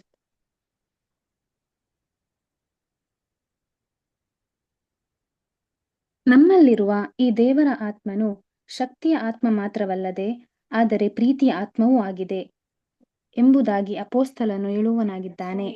ಇಲ್ಲಿ ಹೇಳಲ್ಪಟ್ಟ ಪ್ರೀತಿಯು ಎಲ್ಲ ಮಾನವರಲ್ಲಿಯೂ ಸ್ವಾಭಾವಿಕವಾಗಿರುವ ಮತ್ತು ಕೇಳ ಸೃಷ್ಟಿಗಳಾದ ಮೃಗಗಳಲ್ಲಿಯೂ ಇರುವ ಪ್ರೀತಿಯಲ್ಲ, ಹೆಚ್ಚಾದ ಸ್ವಾರ್ಥತೆಯೊಂದಿಗೆ ಇರಬಹುದಾದ ಪ್ರೀತಿ. ಪ್ರೀತಿಯ ಪವಿತ್ರಾತ್ಮನನ್ನು ಅಂಗೀಕರಿಸಿಕೊಳ್ಳುವವರಲ್ಲಿ ಈ ಸ್ವಾಭಾವಿಕವಾದ ಪ್ರೀತಿಯು ತೀಕ್ಷ್ಣಗೊಳ್ಳುತ್ತದೆ, ವ್ಯಾಪಕಗೊಳ್ಳುತ್ತದೆ ಹಾಗೂ ಆಳವಾಗಿ ಬಿಡುತ್ತದೆ ಮತ್ತು ಹೆಚ್ಚು ಹೆಚ್ಚಾಗಿ ತನ್ನ ಸ್ವಾರ್ಥ ಗುಣಲಕ್ಷಣಗಳನ್ನು ಕಳೆದುಕೊಳ್ಳುತ್ತದೆ. ಇದು ಉದಾರವಾದ ಸ್ವಾರ್ಥ ತ್ಯಾಗದ ಪ್ರೀತಿಯಾಗಿ ಬಿಡುತ್ತದೆ. ಇದು ಸ್ವಾರ್ಥತೆಯ ಮೇಲೆ ಆತುಕೊಳ್ಳದೆ ನೈತಿಕತೆಯ, ಸತ್ಯದ, ಒಳ್ಳೆಯತನದ ತತ್ವಗಳ ಮೇಲೆ ಆತುಕೊಂಡು ದೇವರ ಮನೋಪ್ರವೃತ್ತಿಯುಳ್ಳ ಸಾಮಾನ್ಯವಾದ ಆತ್ಮನನ್ನು ಹೊಂದಿಕೊಂಡಿರುತ್ತದೆ. ಈ ಪ್ರೀತಿಯ ಆತ್ಮವು ಸಂಪೂರ್ಣವಾದದ್ದು ಬರುವವರೆಗೆ ಮುಂದುವರಿಯಬೇಕು, ಹೆಚ್ಚು ಹೆಚ್ಚಾಗಿ ಸಮೃದ್ಧಿಗೊಳ್ಳಬೇಕು. ಅದು ಬಂದ ಮೇಲೆ ಅದಕ್ಕೆ ದಾರಿ ಬಿಟ್ಟುಕೊಡಬೇಕು. ಸಂಪೂರ್ಣವಾದದ್ದು ಬಂದಾಗ ಅಪೂರ್ಣವಾದದ್ದು ಇಲ್ಲದಂತಾಗುವುದು. 1 ಕೊರಿಂಥದವರಿಗೆ 13ನೇ ಅಧ್ಯಾಯ 10ನೇ ವಚನ. Thank you sir. ಸೊ ದೇವರ ಆತ್ಮ ಬರೀ ಬಲ ಕೊಡೋದು ಮಾತ್ರ ಅಲ್ಲ, ಅದರ ಒಂದು ಧೈರ್ಯ ಕೊಡೋಂಥದ್ದು ಮಾತ್ರ ಅಲ್ಲ ಹಿಂಸೆ ಕಷ್ಟ ಸಂಕಟಗಳಲ್ಲಿ, ಆದರೆ ಇದು ಒಂದು ಪ್ರೀತಿ ಕೂಡ ಏನು ಮಾಡ್ತಾರೆ ನಮ್ಮಲ್ಲಿ ಡೆವಲಪ್ ಮಾಡ್ತಾರೆ. ಯಾವ ಪ್ರೀತಿ? ನ್ಯಾಚುರಲ್ ಆಗಿರೋ ಪ್ರೀತಿನ ಅಂತಂದರೆ ಇಲ್ಲ ರೀ. ಅದರ ನ್ಯಾಚುರಲ್ ಏನ್ರಿ, ತಂದೆ ತಾಯಿಗಳ ಮೇಲೆ ಇರೋಂಥದ್ದು, ಆಮೇಲೆ ಮಕ್ಳುಗಳ ಮೇಲೆ ಇರೋಂಥದ್ದು, ತಂದೆ ತಾಯಿಗೆ ಮಕ್ಳ ಮೇಲೆ ಇರೋಂಥದ್ದು, ಮಕ್ಳುಗಳಿಗೆ ತಂದೆ ತಾಯಿ ಮೇಲೆ ಇರೋಂಥದ್ದು, ಅದರ ಸ್ವಂತ ರಕ್ತ ಸಂಬಂಧಗಳ ಮೇಲೆ ಇರೋಂಥ ಪ್ರೀತಿ, ಆ ಥರ ಪ್ರೀತಿ ಅಲ್ಲ ರೀ, ಅವೆಲ್ಲ ಸೆಲ್ಫಿಶ್ ಪ್ರೀತಿ. ಅದಕ್ಕೆ ಯೇಸು ಕ್ರಿಸ್ತ ಹೇಳಿದ್ದು, ಯಾರೋ ಶಿಷ್ಯನಿಗೆ ಆಸೆ ಪಟ್ಟರೆ ತನ್ನನ್ನು ತಾನೇ ಏನು ಮಾಡ್ಕೊಂಡು ನಾವು ನಿರಾಕರಿಸ್ಬೇಕು ಅಲ್ವರ ಏನ್ರಿ? ತಂದೆ ತಾಯಿ ಹೆಂಡತಿ ಮಕ್ಕಳು ಎಲ್ಲಾರ್ಕಿಂತ ಮೇಲಾಗೆ ನನ್ನನ್ನು ಪ್ರೀತಿ ಮಾಡಿದ್ರೆ ಅವ್ನ ಶಿಷ್ಯನಾಗ ಅಂದ್ರೆ ಏನೋ ನ್ಯಾಚುರಲ್ ಅಫೆಕ್ಷನ್, ನ್ಯಾಚುರಲ್ ಲವ್, ಅದು ಓಕೆ, ದಟ್ ಸೆಕೆಂಡ್ರಿ. ಆದರೆ ಇದಕ್ಕಿಂತ ಒಂದು ಮುಖ್ಯವಾದ ಪ್ರೀತಿ ಏನಾಗಿರ್ಬೇಕು? ಅನ್ಸೆಲ್ಫಿಶ್ ಲವ್ ಅಂತ ಏನು ಮಾಡ್ತಾರೆ ಹೇಳ್ತಾರೆ. ಅಂದ್ರೆ ಆ ಲವ್ ನಮ್ಮಲ್ಲಿ ಏನಾಗಿರ್ಬೇಕು? ಅದರಲ್ಲಿ ಇರಬೇಕು ಅಂತ ಹೇಳ್ತಾರೆ. ಅಲ್ಲ ಇವೆಲ್ಲ ಸೆಲ್ಫಿಶ್ ಲವ್ ರೀ. ಅದರ ಗಂಡ ಹೆಂಡತಿ ಪ್ರೀತಿ ಮಾಡೋದು, ತುಂಬ ಅಫೆಕ್ಷನೇಟ್ ಆಗಿರೋದು, ತುಂಬ ಲವಿಂಗ್ ಆಗಿರೋದು, ಇದೆಲ್ಲ ಏನಿದೆ ನ್ಯಾಚುರಲ್ ತಾಯಿ ಮಕ್ಳ ಮೇಲೆ ಇರೋಂಥದ್ದು ಅದರ. ಆದರೆ ಇವೆಲ್ಲವನ್ನೂ ಬಿಟ್ಟು ಏನ್ರಿ ಒಂದು ಅನ್ಸೆಲ್ಫಿಶ್ ಆಗಿ ಅದರ ಏನ್ರಿ ಒಂದು ತ್ಯಾಗ ಮಾಡೋಂಥ ಒಂದು ಪ್ರೀತಿ ಇದೆಯಲ್ಲ, ಇದು ನಮ್ಮಲ್ಲಿ ಏನಾಗಿರ್ಬೇಕು? ಇರಬೇಕು ಅಂತ ಹೇಳ್ತಾರೆ. ಅಂದ್ರೆ ಇದೇ ಒಂದು ಪ್ರೀತಿ ಯಾರಲ್ಲಿ ಇದ್ದಿದ್ದು? ಕ್ರಿಸ್ತನಲ್ಲಿ ಇದ್ದು. ಅಲ್ರ ನೋಡಿ, ಅವರು ಮನುಷ್ಯನ ಪ್ರೀತಿ ಮಾಡ್ಬೇಕಾರೆ, ಅಪೊಸ್ತಲರನ್ನ ಪ್ರೀತಿ ಮಾಡ್ಬೇಕಾರೆ ಏನು ಎಕ್ಸ್ಪೆಕ್ಟೇಷನ್ಸ್ ಏನಾಗಿಲ್ಲ ಅವರಲ್ಲಿ? ಏನೂ ಇರಲಿಲ್ಲ. ದೇವ್ರು ಕೂಡ ನೋಡ್ಬೇಕಾದ್ರೆ ಮನುಷ್ಯನ ಪ್ರೀತಿ ಮಾಡ್ಬೇಕಾರೆ ಎಕ್ಸ್ಪೆಕ್ಟೇಷನ್ಸ್ ಇತ್ತಾ ಅಂದರೆ ಇವರೆಲ್ಲ ನಾಳೆಗೆ ಒಳ್ಳೇದು ಮಾರ್ಗಕ್ಕೆ ಬರ್ತಾರೆ ಅಂತ ಒಂದು ಎಕ್ಸ್ಪೆಕ್ಟೇಷನ್ಸ್ ಅಷ್ಟೇ ಹೊರತು, ಅದು ಕೂಡ ಇಲ್ದಿರ ಅಯ್ಯೋ ಪಾಪನ್ ಮಾಡ್ತಾ ಇರಪ್ಪ ಪರವಾಗಿಲ್ಲ, ನಾನು ಇನ್ನು ತುಂಬ ಪ್ರೀತಿ ಮಾಡ್ತೇನೆ ಆ ಥರ ದೇವ್ರು ಮಾಡೋಕ್ಕೆ ಹೋಗಿಲ್ಲ, ನೋಡ್ಸೋದಕ್ಕೆ ಹೋಗಿಲ್ಲ. ಅದರ ಸದ್ಯ ನೋಡ್ಬೇಕಾದ್ರೆ ಈ ಜನರಸ್ ಲವ್ ಅದರ ಈ ಸೆಲ್ಫ್ ಸ್ಯಾಕ್ರಿಫೈಸಿಂಗ್ ಲವ್ ನಮ್ಮಲ್ಲಿ ಏನಾಗಿರ್ಬೇಕು? ನಮ್ಮಲ್ಲಿ ಇರಬೇಕು ಅಂತ ಏನು ಮಾಡ್ತಾರೆ ಅಲ್ಲಿ ಹೇಳ್ತಾರೆ. ಅದರ ಅದೇ ನೋಡ್ಬೇಕಾದ್ರೆ ಏನ್ರಿ ಈ ಒಂದು ನ್ಯಾಚುರಲ್ ಆಗಿರೋಂಥ ಲವ್ ಇದು ಎಲ್ಲರಿಗೂ ಇರ್ತಾರೆ ಬಿಡ್ರಿ. ಅದರ ಏನ್ರಿ ಸತ್ಯ ನಮ್ದಿರೋರೆಲ್ಲ ಕೂಡ ಏನಾಗಿರ್ತಾರೆ? ಪ್ರೀತಿ ಇರ್ತಾರೆ, ಅಧಿಕವಾಗಿ ಇರ್ತಾರೆ. ಯೇಸು ಕ್ರಿಸ್ತ ಎಕ್ಸಾಂಪಲ್ ಕೊಟ್ಟರಲ್ಲ, ನಿಮ್ಮಲ್ಲಿ ಯಾರೋ ಮಕ್ಕಳು ತನ್ನ ತಂದೆ ಹತ್ರ ಬಂದ್ಬಿಟ್ಟು ರೊಟ್ಟಿನ ಕೇಳಿದ್ರೆ ಯಾವ ತಾನೇ ಚೇಳನ್ನ ಕೊಡ್ತೀರಾ? ಯಾವ ತಾನೇ ಮೀನನ್ನ ಕೇಳಿದ್ರೆ ಸರ್ಪನ ಕೊಡ್ತೀರಾ? ಅದರ ಅವ್ರಿಗೆ ಹೋಲಿಕೆ ಮಾಡ್ತಾರೆ. ದುಷ್ಟರಾಗಿರೋ ನಿಮ್ಗೇನೇ ಎಷ್ಟು ಮನ್ಸಿರ್ಬೇಕಾರೆ ಇನ್ನು ಪರಲೋಕದಲ್ಲಿರೋ ದೇವರು ಅವ್ರು ಇಂಥ ಕರುಣಮೆ, ಅವ್ರಿಗೆ ಇನ್ನೆಂಥ ಮನ್ಸಿರ್ಬೇಕು ಅಂತ ಹೇಳ್ತಾರೆ. ಈ ಥರ ಒಂದು ಮನಸ್ಸು ನಮ್ಮಲ್ಲಿ ಏನಾಗಿರ್ಬೇಕು? ಇರಬೇಕು. ಎಲ್ಲರೂ ಹೇಳ್ತಾರಲ್ಲ, ನಿಮ್ಮ ಶತ್ರುಗಳು ಕೂಡ ಏನು ಮಾಡಿ ನೀವು ಪ್ರೀತಿಸಿ, ಅನೇಂತ ನಿಮಗೆ ಕೆಟ್ಟದ್ದು ಮಾಡಿದವ್ರಿಗೆ ಏನು ಮಾಡಿ ನೀವು ಪ್ರಾರ್ಥನೆ ಮಾಡ್ರಿ ಅಂತ ಹೇಳ್ತಾರಲ್ಲ. ಈ ಒಂದು ಪ್ರೀತಿ ನಮ್ಮಲ್ಲಿ ಏನಾಗಿರ್ಬೇಕು? ಇದು ಎಲ್ಲಿವರೆಗೂ ಬೆಳೀತಾ ಬರಬೇಕು ಅಂತಂದರೆ ಅಂಟಿಲ್ ಪರ್ಫೆಕ್ಷನ್. ಅದರ 1 Corinthians 13 ಚಾಪ್ಟರ್ 10th ವರ್ಸಲ್ಲಿ ಹೇಳ್ತಲ್ಲ, ಏನ್ರಿ ಅಪೂರ್ಣವಾದದ್ದು ಏನ್ರಿ ಇದೆ, ಪರಿಪೂರ್ಣವಾದದ್ದು ಬಂದವಾಗ ಅಪೂರ್ಣಪೂರ್ಣವಾದದ್ದು ಏನಾಗ್ತಾರೆ? ಇಲ್ಲದಂತೆ ಹೋಗ್ಬಿಡ್ತಾರೆ ಅಂತ ಹೇಳ್ತಾರೆ. ಏನಾದ್ರು ಹೇಳ್ತಾರದು ನಮ್ಮಲ್ಲಿರೋಂಥ ಇವಾಗ ಪ್ರೀತಿ, ಎಷ್ಟೇ ಪ್ರೀತಿ ಇರಲಿ ಎಲ್ಲ ಬಂದ್ಬಿಟ್ಟು ಇಂಪರ್ಫೆಕ್ಟ್ ರೀ, ಪರ್ಫೆಕ್ಷನ್ ಇಲ್ಲ ರೀ. ಆದ್ರೆ ಇವೆಲ್ಲ ಹೋಗಿದ್ಮೇಲೆ ಏನ್ರಿ ಅಲ್ಟಿಮೇಟ್ಗೆ ಪುನರ್ತಂದಲ್ಲೇ ನಮ್ಮಲ್ಲಿರೋಂಥ ಪ್ರೀತಿ ಆಗೋದು 100% ಪರ್ಫೆಕ್ಷನ್ಗೆ ಆಗೋದು. ಅದರ ಇದನ್ನ ಏನ್ರಿ ನಾವು ನಮ್ಮ ಟಾರ್ಗೆಟ್ ಏನಾಗಿರ್ಬೇಕು? ಇಟ್ಕೊಂಡಿರ್ಬೇಕು. ಓಕೆ, ನೆಕ್ಸ್ಟ್ ಪ್ಯಾರಾಗ್ರಾಫ್ ಯಾರು ಓದ್ತೀರಾ? ಬ್ರದರ್ ಸಿಸ್ಟರ್ಸ್, ಯಾರ ಹತ್ತಿದೆ ಬುಕ್ಕು? ಬ್ರದರ್ ಓದ್ಲಾ ಬ್ರದರ್? ಹಾ, ಬಂದಿಲ್ವಾ ಶ್ವೇತಾಸ್ಟ್ರು? ಇದಾರ ಬ್ರದರ್. ಸರಿ, ಓಕೆ. ನೀವು ಇಲ್ಲ ಸಿಸ್ಟರ್ ಯಾರಾದ್ರು ಓದ್ರಿ, ತೊಂದರೆ ಇಲ್ಲ. ಬ್ರದರ್ ಓದ್ತೀನಿ. ಕರ್ತನ ಜನರಲ್ಲಿ ಅಪೊಸ್ತಲನು ಈ ವಾಕ್ಯ ಭಾಗದಲ್ಲಿ ಅದ್ಭುತವಾದ ರೀತಿಯಲ್ಲಿ ಸ್ವಸ್ಥ ಮನುಷ್ಯನ ಆತ್ಮ ಎಂದು ನಿರೂಪಿಸುವುದಕ್ಕಿಂತ ಹೆಚ್ಚಾದ ಪವಿತ್ರಾತ್ಮನ ಪ್ರಕಟಣೆ ಇರುವುದಿಲ್ಲ. ಇದಕ್ಕೆ ತೀರಾ ವ್ಯತಿರಿಕ್ತವಾಗಿ ಕರ್ತನ ಜನರು ಸ್ವಾಭಾವಿಕವಾಗಿ ಲೋಕದ ಜನರಿಗಿಂತ ಹೆಚ್ಚು ದೃಢ ಮನಸ್ಕರಾಗಿರುವುದಿಲ್ಲ. ನಾವೀಗಾಗಲೇ ಕಂಡುಕೊಂಡಿರುವಂತೆ ಸುವಾರ್ತೆ ಪ್ರವೃತ್ತ ಏನೆಂದರೆ, ಬಲಶಾಲಿಗಳು ಸ್ವಸ್ಥ ಮನುಷ್ಯನವರು ತಮ್ಮನ್ನು ಇತರರಿಗೆ ಹೋಲಿಸಿ ಸ್ವಯಂ ತೃಪ್ತಿಗೊಂಡವರು, ಸ್ವಯಂ ನೈತಿಕತೆಯ ಆತ್ಮ ಅಥವಾ ಮನಸ್ಸಿನವರಿಗೆ ಅಪರಪೂರ್ಣವರಿಗೆ ತಮ್ಮ ನಿರ್ಬಲ ವ್ಯವಸ್ಥೆಯನ್ನು ತಿಳಿದವರಿಗೆ, ಅಂತವರು ತಮಗೆ ಮೇಲಣಿಂದ ಕೃಪೆ ಮತ್ತು ಬಲದ ಅವಶ್ಯಕತೆ ಇದೆ ಎಂದು ಅರಿತಿರುವವರನ್ನು ಆಕರ್ಷಿಸುವುದಾಗಿದೆ.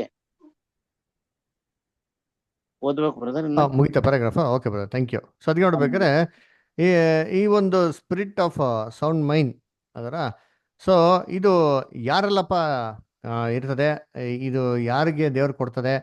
ಯಾರನ್ನ ಇಂಥವ್ರನ್ನ ಅಟ್ರಾಕ್ಟ್ ಮಾಡೋದು ಅಂತಂದರೆ, ಫಸ್ಟ್ ಆಫ್ ಆಲ್ ಅವ್ರಿಗೆ ಏನಿರಬೇಕು? ತಮ್ಮ ಒಂದು ವೀಕ್ನೆಸಸ್ಗಳ ಮೇಲೆ, ಇಂಪರ್ಫೆಕ್ಷನ್ ಏನಾಗಿರ್ಬೇಕು? ಅವ್ರಿಗೆ ಆ ಒಂದು ರಿಯಲೈಸೇಷನ್ ಇರಬೇಕು. ಅದರ ನಮ್ಮಲ್ಲಿ ಆ ಯೋಗ್ಯತೆ ಇಲ್ಲ ಅಂತಂದ್ಬಿಟ್ಟು ಒಂದು ತಗ್ಗಿದ ಮನೋಭಾವ ಏನಾಗಿರ್ಬೇಕು? ಅಲ್ಲಿ ಇರಬೇಕು. ಯಾರಿಗೆ ತಗ್ಗಿದ ಮನೋಭಾವ ಇರ್ತದೋ ಅಂಥವ್ರನ್ನೇ ದೇವರೇ ಮಾಡೋದು, ಉಪಯೋಗಿಸ್ಕೊಂಡು ಇಂಥ ಒಂದು ಕೆಲಸಗಳನ್ನ ಮಾಡೋದು. ಅದಕ್ಕೆ ನಾವು ಸತ್ಯವಾದ ನೋಡ್ಬೇಕಾದ್ರೆ ಯೇಸು ಕ್ರಿಸ್ತ ಪೇತ್ರನ ಕರೀತಾರೆ. ಪೇತ್ರನ ಮೀಡಿಯನ ಮನುಷ್ಯನ ಎಂತ ಹಿಡಿಯೋರ ಬೆಸ್ತನಾಗಿ ಮಾಡ್ತೀನಿ ಬಾ ಅಂತ ಹೇಳ್ಬೇಕಾರೆ ಪೇತ್ರನ ಹೇಳ್ತಾನೆ ಸ್ವಾಮಿ ನಮ್ಮಿಂದ ಏನು ಮಾಡೋ ಬಿಟ್ಟು ಹೋಗಿರಿ, ಯಾಕಂದ್ರೆ ನಾನು ಪಾಪಿಷ್ಠನು ಅಂತ ಹೇಳ್ತಾರೆ ಅಲ್ವರ.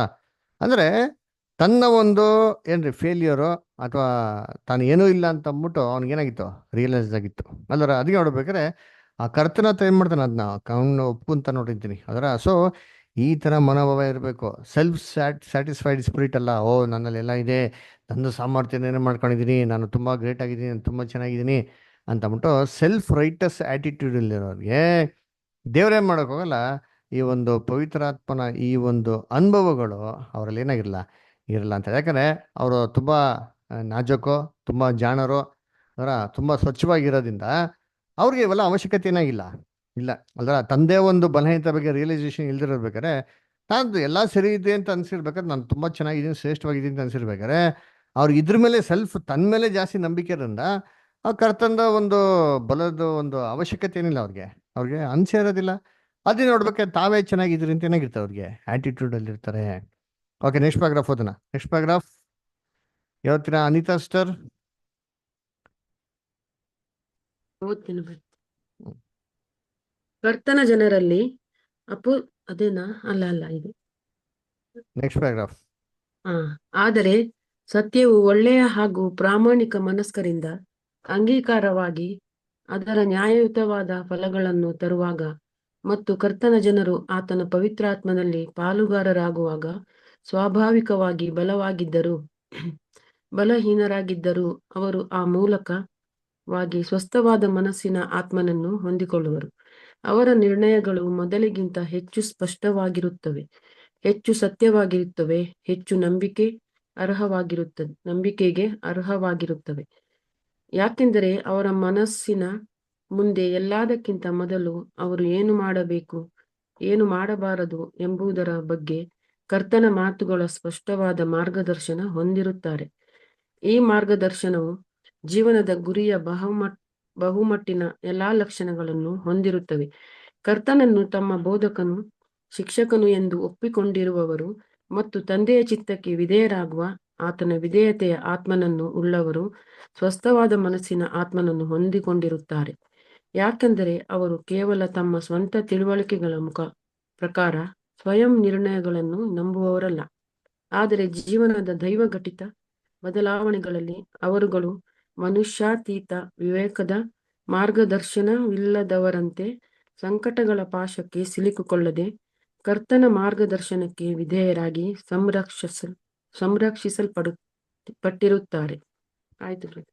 Thank you sister. ಸೊ ಅದಕ್ಕೆ ಏನ್ರಿ, ಯಾರಿಗೆ ದೇವರು ಪವಿತ್ರಾತ್ಮ ಕೊಟ್ಟಿರ್ತಾರೋ ಏನ್ರಿ, ಅವರಲ್ಲಿ ನಾವೇನಪ್ಪ ನೋಡ್ಬೋದು ಅಂದರೆ ಈ ಸ್ಪಿರಿಟ್ ಆಫ್ ಸೌಂಡ್ ಮೈಂಡ್ ಅಂತಂದರೆ ಅವ್ರು ತೊಗೊಳೋಂಥ ಡಿಸಿಷನ್ಸ್ಗಳು ಅಥವಾ ಜಡ್ಜ್ಮೆಂಟ್ಗಳು ತುಂಬ ಕ್ಲಿಯರ್ ಆಗಿರ್ತದೆ, ಆಮೇಲೆ ತುಂಬ ಸ್ಪಷ್ಟವಾಗಿರ್ತಿರ್ತಾರೆ ಅಲ್ವರ. ಅದರಲ್ಲಿ ಗೊಂದಲಗಳು ಏನ್ರಿ ಬೇರೆ ಥರ ಏನಾಗಿಲ್ಲ, ಮ್ಯಾಟರ್ಗಳು ಏನಾಗಿರಲ್ಲ, ಇರೋದಿಲ್ಲ ಅಲ್ಲ. ಲೌಕಿಕವಾಗಿರೋಂಥದ್ದು ಇರಲ್ಲ ಅದರ. ಏನ್ರಿ ದೇವ್ರ ವಿಚಾರದಲ್ಲಿ ದೇವ್ರಿಗೆ ಮೆಚ್ಚುಗೆ ಥರ ಏನಾಗ್ತದೆ, ಅದು ಕ್ಲಿಯರ್, ಅದು ನಮ್ಮ ಕಣ್ಣು ಮುಂದೆ ಕ್ಲಿಯರಾಗಿ ಏನಾಗ್ತಾರೆ, ಅದು ಗೊತ್ತಾಗ್ತಾರೆ ನೋಡ್ತೀನಿ. ಸೊ ಏನ್ರಿ ಜಗತ್ತು ಅದನ್ನು ನೋಡಿ ಅತ್ಯಾಶ್ಚರ್ಯ ಪಡೋ ರೀತಿಯಲ್ಲಿ ಅಥವಾ ಐಡೆಂಟಿಫೈ ಮಾಡೋ ರೀತಿಯಲ್ಲಿ ಏನಾಗಿರ್ತಾರೆ, ಅವರು ಇರ್ತಾರೆ. ಆ ಒಂದು ಸ್ಥಳದಲ್ಲಿ ಅಥವಾ ಆ ಒಂದು ಡಿಸಿಷನ್ ತೊಗೊಂಡ ಸಂದರ್ಭಗಳಲ್ಲಿ ಅಥವಾ ಬೇರೆ ಯಾರಾದರೂ ಲೌಕಿಕವಂಥ ವ್ಯಕ್ತಿಗಳ ಡಿಸಿಷನ್ ತೊಗೊಂಡಿದ್ರೆ ಅವರು ಬೇರೆ ಥರ ತೊಗೊಂಡಿರೋದು. ಆದರೆ ಇವ್ರು ತೊಗೊಳೋಂಥ ಡಿಸಿಷನ್ಗಳು ಹೆಂಗಿರ್ತಾರೆ ಅಂತಂದರೆ ಅದೇನ್ರಿ, ಅದು ಏನ್ರಿ ತುಂಬ ಅತ್ಯಾಶ್ಚರ್ಯವಾಗಿರ್ತಾರೆ. ಯಾಕಪ್ಪ ಅಂತಂದರೆ ಇವ್ರು ತೊಗೊಳೋಂಥ ಎಲ್ಲ ಡಿಸಿಷನ್ಸ್ ಹೆಂಗಿರ್ತಂದರೆ ಇದು guided by the word of god. ದೇವರ ವಾಕ್ಯದ ಆಧಾರದ ಮೇಲೆ, ದೇವ್ರ ವಾಕ್ಯ ಹೆಂಗೆ ಹೇಳ್ತಾರೆ ಅದ್ರ ಮೇಲೆ ಅವ್ರು ತೊಗೊಳೋ ಡಿಸಿಷನ್ಸ್ ಇರೋದ್ರಿಂದ ಹೆಂಗಿರ್ತಾರೆ ಅಂದರೆ ಅದು ತುಂಬ ಏನ್ರಿ ಬೆಲೆ ಉಳ್ಳಂಥದ್ದು, ಯೋಗ್ಯವಾದ ಥರ ಏನಾಗಿರ್ತಾರೆ ದೇವ್ರ ದೃಷ್ಟಿಯಲ್ಲಿ ಇರ್ತಾರೆ. ಅದ್ರಲ್ಲಿ ಹೋಗ್ತವ್ರು ಏನು ಮಾಡ್ಕೋಲ್ಲ, ಈ ಥರ ನೋಡ್ಕೋಲ್ಲ. ಎಲ್ಲ ಸೆಲ್ಫಿಶ್ ಆಗಿ ತಮ್ಮದೇ ಒಂದು ಬೆನಿಫಿಟ್ ಏನು ಸಿಗ್ತಾರೆ ಅಂದ್ಬಿಟ್ಟು ಫಸ್ಟ್ ಏನು ಮಾಡ್ತಾರೆ ಅದ್ರಲ್ಲಿ ನೋಡೋದ್ರಿಂದ ಆ ಡಿಸಿಷನ್ಸ್ಗೆ ಹೆಂಗಿರ್ತಾರೆ, ಇದು ಟೋಟಲಾಗೆ ಆಪೋಸಿಟ್ ಆಗಿರೋ ಥರ ಇರ್ತಾರೆ ಅದರ. So one of the spirit of sound mind ಹೆಂಗಪ್ಪ ಕಂಡಿದ್ದಾರೆ, ಅವ್ರು ಮಾಡೋಂಥ ಏನ್ರಿ ಡಿಸಿಷನ್ಸ್, ಜಡ್ಜ್ಮೆಂಟ್ ಅದರ. ಅವ್ರ ಜಡ್ಜ್ಮೆಂಟ್ಗಳು ಹೆಂಗಿರ್ತಾರೆ ಅಂತಂದರೆ ಏನ್ರಿ ಒಂದು ಸತ್ಯವೇದ ಅನುಗುಣವಾಗಿರ್ತಾರೆ. ಉದಾಹರಣೆ ನೋಡ್ಬೇಕಾದ್ರೆ ನೋಡಪ್ಪ, ಇವಾಗ ಫರಿಸಿಯರು ಸದಸ್ಯರೆಲ್ಲ ಏನು ಮಾಡೋರು ಅಂತಂದರೆ ಈ ಒಂದು ಸುಂಕದವ್ರನ್ನ ಏನ್ರಿ, ಈ ಪಾಪಿಗಳನ್ನ, ಹುಡುಕರನ್ನ ಅದರ ಇವ್ರನ್ನೆಲ್ಲ ಏನು ಮಾಡೋರು ಅಂದರೆ ಒಂಥರ ಕೀಳು ಬಗ್ಗೆ ಕನ್ಸಿಡರ್ ಮಾಡೋರು. ಇವರೆಲ್ಲ ದೇವರಾಜ್ಯಕ್ಕೆ ಫಿಟ್ ಅಲ್ಲ, ಯೋಗ್ಯರೇ ಅಲ್ಲ, ಇವರೆಲ್ಲ ಬರೋಕ್ಕೆ ಸಾಧ್ಯ ಇಲ್ಲ ಅಂದ್ಬಿಟ್ಟು. ಆದರೆ ಕ್ರಿಸ್ತರು ನೋಡ್ಬೇಕ್ರೆ ಇಂಥವ್ರನ್ನ ಅಧಿಕವಾಗಿ ಏನು ಮಾಡಿದ್ದು, ಆಯ್ಕೆ ಮಾಡಿದ್ದು. ದೇವರು ಕೂಡ ಅಂಥವ್ರನ್ನೇ ಮಾಡಿ ಸ್ಪೆಷಲಾಗಿ ಆಯ್ಕೆ ಮಾಡಿದ್ದು. ಯಾಕಪ್ಪ ಅಂದರೆ ಅವರಲ್ಲಿ ದೇವರು ಒಂದು ಸೂಪರ್ ಆಗಿರೋಂಥ ಕ್ಯಾರೆಕ್ಟರ್ ಏನು ಮಾಡ್ತಾರೆ, ನೋಡ್ತಾರೆ. ಇದು ಸಾಮಾನ್ಯ ಮನುಷ್ಯರಿಗೇನಾಗಿಲ್ಲ, ಅದು ಕಾಣಿಸಿಲ್ಲ. ಅದರ ಸದ್ಯ ನೋಡ್ಬೇಕಾದ್ರೆ ಇಂಥವ್ರಿಗೆ ದೇವರು ಆ ಒಂದು ಸತ್ಯದ ಜ್ಞಾನ ಕೊಡ್ಬೇಕಾದ್ರೆ, ಇವರಲ್ಲಿ ಒಳ್ಳೆ ಮಾರ್ಪಾಡುಗಳನ್ನ ತರ್ಬೇಕಾದ್ರೆ ಅವ್ರು ತೊಗೊಳಂಥ ನಿರ್ಧಾರಗಳು ಅವರ ಹೆಂಗಿರ್ತಾರೆ ಅಂತಂದ್ರೆ, ಇವನ್ ದೊಡ್ಡ ಜ್ಞಾನಿಗಳು ಕೂಡ ತೊಗೊಳಕ್ಕಾಗದಿರೋಂಥ ನಿರ್ಧಾರಗಳು ಹೇಗಿರ್ತಾರೆ, ಅದಿರ್ತಾನೆ. ಅದು ಜನಗಳ ಮುಂದೆ ಅತ್ಯಾಶ್ಚರ್ಯ ತಡಂಥದ್ದಾಗಿರ್ತದೆ ಅದರ. ಸೊ ಇದು ಸ್ಪಿರಿಟ್ ಆಫ್ ಸೌಂಡ್ ಮೈಂಡ್ ಅದರ. ಸೊ ಯಾವ ಟೈಮಲ್ಲಿ ಏನು ಮಾತಾಡಬೇಕು, ಯಾವ ಟೈಮಲ್ಲಿ ಹೇಗಿರಬೇಕು, ಅದರ ಹೆಂಗೆ ನಡ್ಕೊಬೇಕು ಅದರ, ಈ ಒಂದು ಏನ್ರಿ ಒಂದು ಏನ್ರಿ ಡೆವಲಪ್ಮೆಂಟ್. ಇದು God's guidance of the Holy Spirit ಅಲ್ವರ. ಅದಕ್ಕೆ ಪ್ರೀತಿಯು ಏನು ಮಾಡಲ್ವಂತೆ, ಸತ್ಯದಲ್ಲಿ ಜಯವಾಗುವುದಲ್ಲಿ ಸಂತೋಷ ಪಡ್ತದೆ ಅಲ್ವರ ಏನ್ರಿ. ಆಮೇಲೆ ಅನ್ಯಾಯವನ್ನು ಏನ್ರಿ ಏನು ಮಾಡಲ್ವಂತೆ, ಅನ್ಯಾಯ ಜಯಿಸದಲ್ಲಿ ಸಂತೋಷ ಪಡದೆ ಸತ್ಯಕ್ಕೆ ಜಯವಾಗೋದ್ರಲ್ಲಿ ಸಂತೋಷ ಪಡ್ತದೆ. ಆಮೇಲೆ ಪ್ರೀತಿಯು ಮರ್ಯಾದೆಗೆಟ್ಟು ಏನು ಮಾಡೋದಿಲ್ಲ, ನಡೆಯೋದಿಲ್ಲ ನೋಡ್ರ. ಸೊ ಬೇರೆಯವರಾದ್ರೆ ಸತ್ಯ ಇಲ್ದಿರೋ ಮರ್ಯಾದೆಗೆಟ್ಟು ನಡ್ಬಿಡ್ತಾರೆ. ಆದರೆ ದೇವ್ರ ಮಕ್ಕಳಲ್ಲಿ ಇದೇಂತಾರೆ ಕ್ಲೀನಾಗಿ ಕಂಡಿದ್ದು ಸ್ಪಿರಿಟ್ ಆಫ್ ಸೌಂಡ್ ಮೈಂಡ್ ಅದರ. ಓಕೆ, ನೆಕ್ಸ್ಟ್ ಪ್ಯಾರಾಗ್ರಾಫ್ ಯಾರು ಓದ್ತೀರಾ? ಓದಿ ಶ್ವೇತಾ ಅಷ್ಟರ್. ನಮ್ಮ ಜನಾಂಗವು ಪತನದ ಫಲವಾಗಿ ಪಾಪದಲ್ಲಿ ಮತ್ತು ಅದರ ದಂಡನೆಯಾದ ಮರಣದಲ್ಲಿ ಬಿದ್ದು ಹೋದುದರಿಂದ ನಮಗ ಲೋಕವು ವಿವಿಧ ಮಟ್ಟಗಳಲ್ಲಿ ಪರಿಸ್ಥಿತಿ ಮತ್ತು ವಂಶ ಪರಂಪರೆಗಳನುಸಾರವಾಗಿ ಮಾನಸಿಕವಾಗಿ ದೈಹಿಕವಾಗಿಯೂ ದೃಢತೆ ಇಲ್ಲದಾಗಿದೆ. ಕೆಲವರು ದೈಹಿಕವಾಗಿ ಇತರರಿಗಿಂತ ಕಡಿಮೆ ದೃಢತೆ ಉಳ್ಳವರಾಗಿರುವಂತೆ ಕೆಲವರು ಮಾನಸಿಕವಾಗಿಯೂ ಕಡಿಮೆ ದೃಢತೆ ಉಳ್ಳವರಾಗಿರುತ್ತಾರೆ. ಆದಾಗ್ಯೂ ನೀತಿವಂತನೂ ಇಲ್ಲ, ಒಬ್ಬನಾದರೂ ಇಲ್ಲ. ರೋಮ 3:10 ಎಂದು ಸುವಾರ್ತೆಯು ತಿಳಿಸುವಂತೆ ಎಲ್ಲರೂ ಸ್ವಸ್ಥತೆ ಇಲ್ಲದವರಾಗಿದ್ದಾರೆ. ಅಲಂಕಾರಿಕವಾಗಿ ಎಲ್ಲರೂ ಗಾಯಗಳಿಂದಲೂ ಬಾಸಿಂಡಗಳಿಂದಲೂ ನಾರುವ ಮಣ್ಣುಗಳಿಂದಲೂ ಮಾನಸಿಕವಾಗಿಯೂ ದೈಹಿಕವಾಗಿಯೂ ಬಾಧಿತರಾಗಿದ್ದಾರೆ. ಯೆಶಾಯ 1:5 ಮತ್ತು 6 ನೋಡಿ. ಪಾಪದ ಶಾಪವು ತನ್ನ ಭಾರವಾದ ಕೈಗಳನ್ನು ಸಮಸ್ತ ಮಾನವರ ಮೇಲೆ, ಅವರ ಮೈ ಮತ್ತು ಮನಸ್ಸುಗಳ ಮೇಲೆ ಚಾಚಿದೆ ಎಂಬುದು. Thank you sir. ಯಾರಾದ್ರು ದಯವಿಟ್ಟು ಯೆಶಾಯ 1ನೇ ಅಧ್ಯಾಯ 5 ಮತ್ತು 6 ಓದಿ.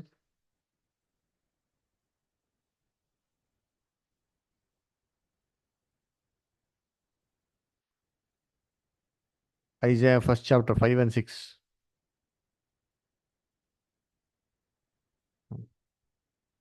ಏಕೆ ದ್ರೋಹವನ್ನು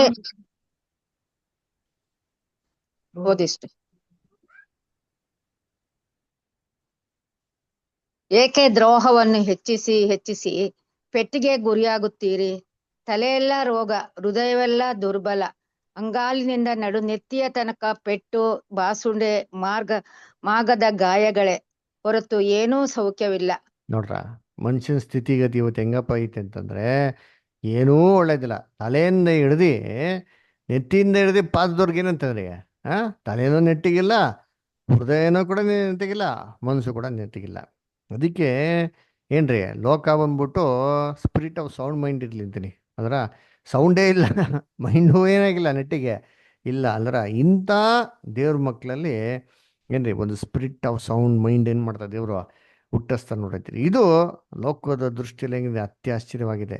ಏನಿಲ್ಲಪ್ಪ, ಒಂದು ಎಕ್ಸಾಂಪಲ್ ನೋಡ್ಬೇಕಾದ್ರೆ ಯೋಸೆಫ್ ಅದರ ಅಣ್ಣ ತಮ್ಮಂದೆಲ್ಲ ಸೇರ್ಬಿಟ್ಟು ಏನು ಮಾಡ್ತಾರೆ, ಅವ್ರನ್ನ ಎಲ್ಲಿಗೆ ಮಾರ್ಬಿಡ್ತಾರೆ, ಐಗುಪ್ತ ದೇಶಕ್ಕೆ ಮಾರ್ಬಿಡ್ತಾರೆ. ಅದರ 44 ಮನೇಲಿ ಇರ್ತಾರೆ, ದಾಸನಾಗಿರ್ತಾನೆ.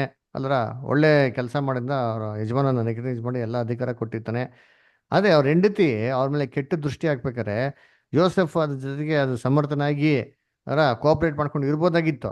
ಆದರೆ ಯೋಸೆಫ್ ಏನು ಮಾಡೋಕ್ಕೋಗಿಲ್ಲ, ಅದನ್ನು ಕೋಪರೇಟ್ ಮಾಡಿ ನಡೆದಿಲ್ಲ. ಯಾಕೆಂದ್ರೆ ಇದು ಯೆಹೋವನ ದೃಷ್ಟಿಯಲ್ಲಿ ಏನ್ರಿ ತಪ್ಪು ಅಂತ ಗೊತ್ತಿದ್ದು ಏನ್ ಮಾಡ್ತಾನೆ, ಆ ಸನ್ನಿವೇಶನ ಬಿಟ್ಟು ಏನ್ ಮಾಡ್ತಾನೆ, ಹೊರಗಡೆ ಓಡೋಗ್ತಾನೆ ಅದರ. ಸೊ ಇದು ಸ್ಪಿರಿಟ್ ಆಫ್ ಸೌಂಡ್ ಮೈಂಡ್. ಬೇರೆ ಯಾರೋ ಲೋಕ ಜನಗಳಾಗಿದ್ರೆ ಏನ್ ಮಾಡೋದು, ಇದು ಅಡ್ವಾಂಟೇಜ್ ಏನ್ ಮಾಡಿದ್ರು ತೊಗೊಂಡಿರೋರೇನೋ.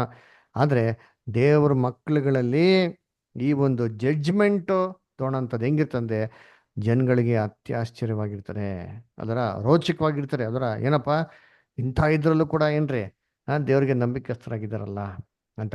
ಎಷ್ಟೇ ಒಂದು ಬಾಧೆ ಬರಲಿ, ಎಷ್ಟೇ ಕಷ್ಟ ಸಂಕಟ ಬರಲಿ, ದೇವ್ರ ಮಾತ್ರ ಬಿಟ್ಕೊಡೋಂಥದ್ದು ಏನಾಗಲ್ಲ ಗುಣಗಳು ಅವರಲ್ಲೆಲ್ಲ. ಯೋಬು ಎಂಥ ಕಷ್ಟ ಬಂತು, ಎಂಥ ಸಂಕಟ ಬಂತು, ಎಲ್ಲ ಕಳ್ಕೊಂಡ್ಬಿಟ್ರು. ಅದರ ಎಂಥ ದೊಡ್ಡ ಮಲ್ಟಿ ಮಿಲಿಯನರು ಆದರೂ ಕೂಡ ದೇವ್ರ ನಾಮನೇ ಮಾಡಲಿಲ್ಲ, ಅವರ ತಿರಸ್ಕರಿಸಲಿಲ್ಲ ಅದರ. ಸೊ ಈ ರೀತಿ ಬಾಧೆಗಳು, ಕಷ್ಟಗಳು, ಸಂಕಟಗಳು ಎಲ್ಲ ಇದ್ರೂ ಸರಿ ಏನ್ರಿ, ಎಲ್ಲವನ್ನೂ ಕಳ್ಕೊಂಡ್ರು ಸರಿ, ಆ ಒಂದು ಸೌಂಡ್ ಮೈಂಡ್ ಏನಾಗಿರ್ತಾರೆ ದೇವರಲ್ಲಿ ಒಂದು ಸಮಾಧಾನದ ಇರ್ತಾರೆ ಗೊತ್ತಾ. ಇದು ದೇವರ ಪವಿತ್ರ ಆತ್ಮನ ಒಂದು ಫಲ. ಓಕೆ, ನೆಕ್ಸ್ಟ್ ಪ್ಯಾರಾಗ್ರಾಫ್ ಯಾರು ಓದ್ತೀರಾ? ಅನು ಸಿಸ್ಟರ್ ಓದ್ಬೋದಾ? ಓದ್ತೀನಿ.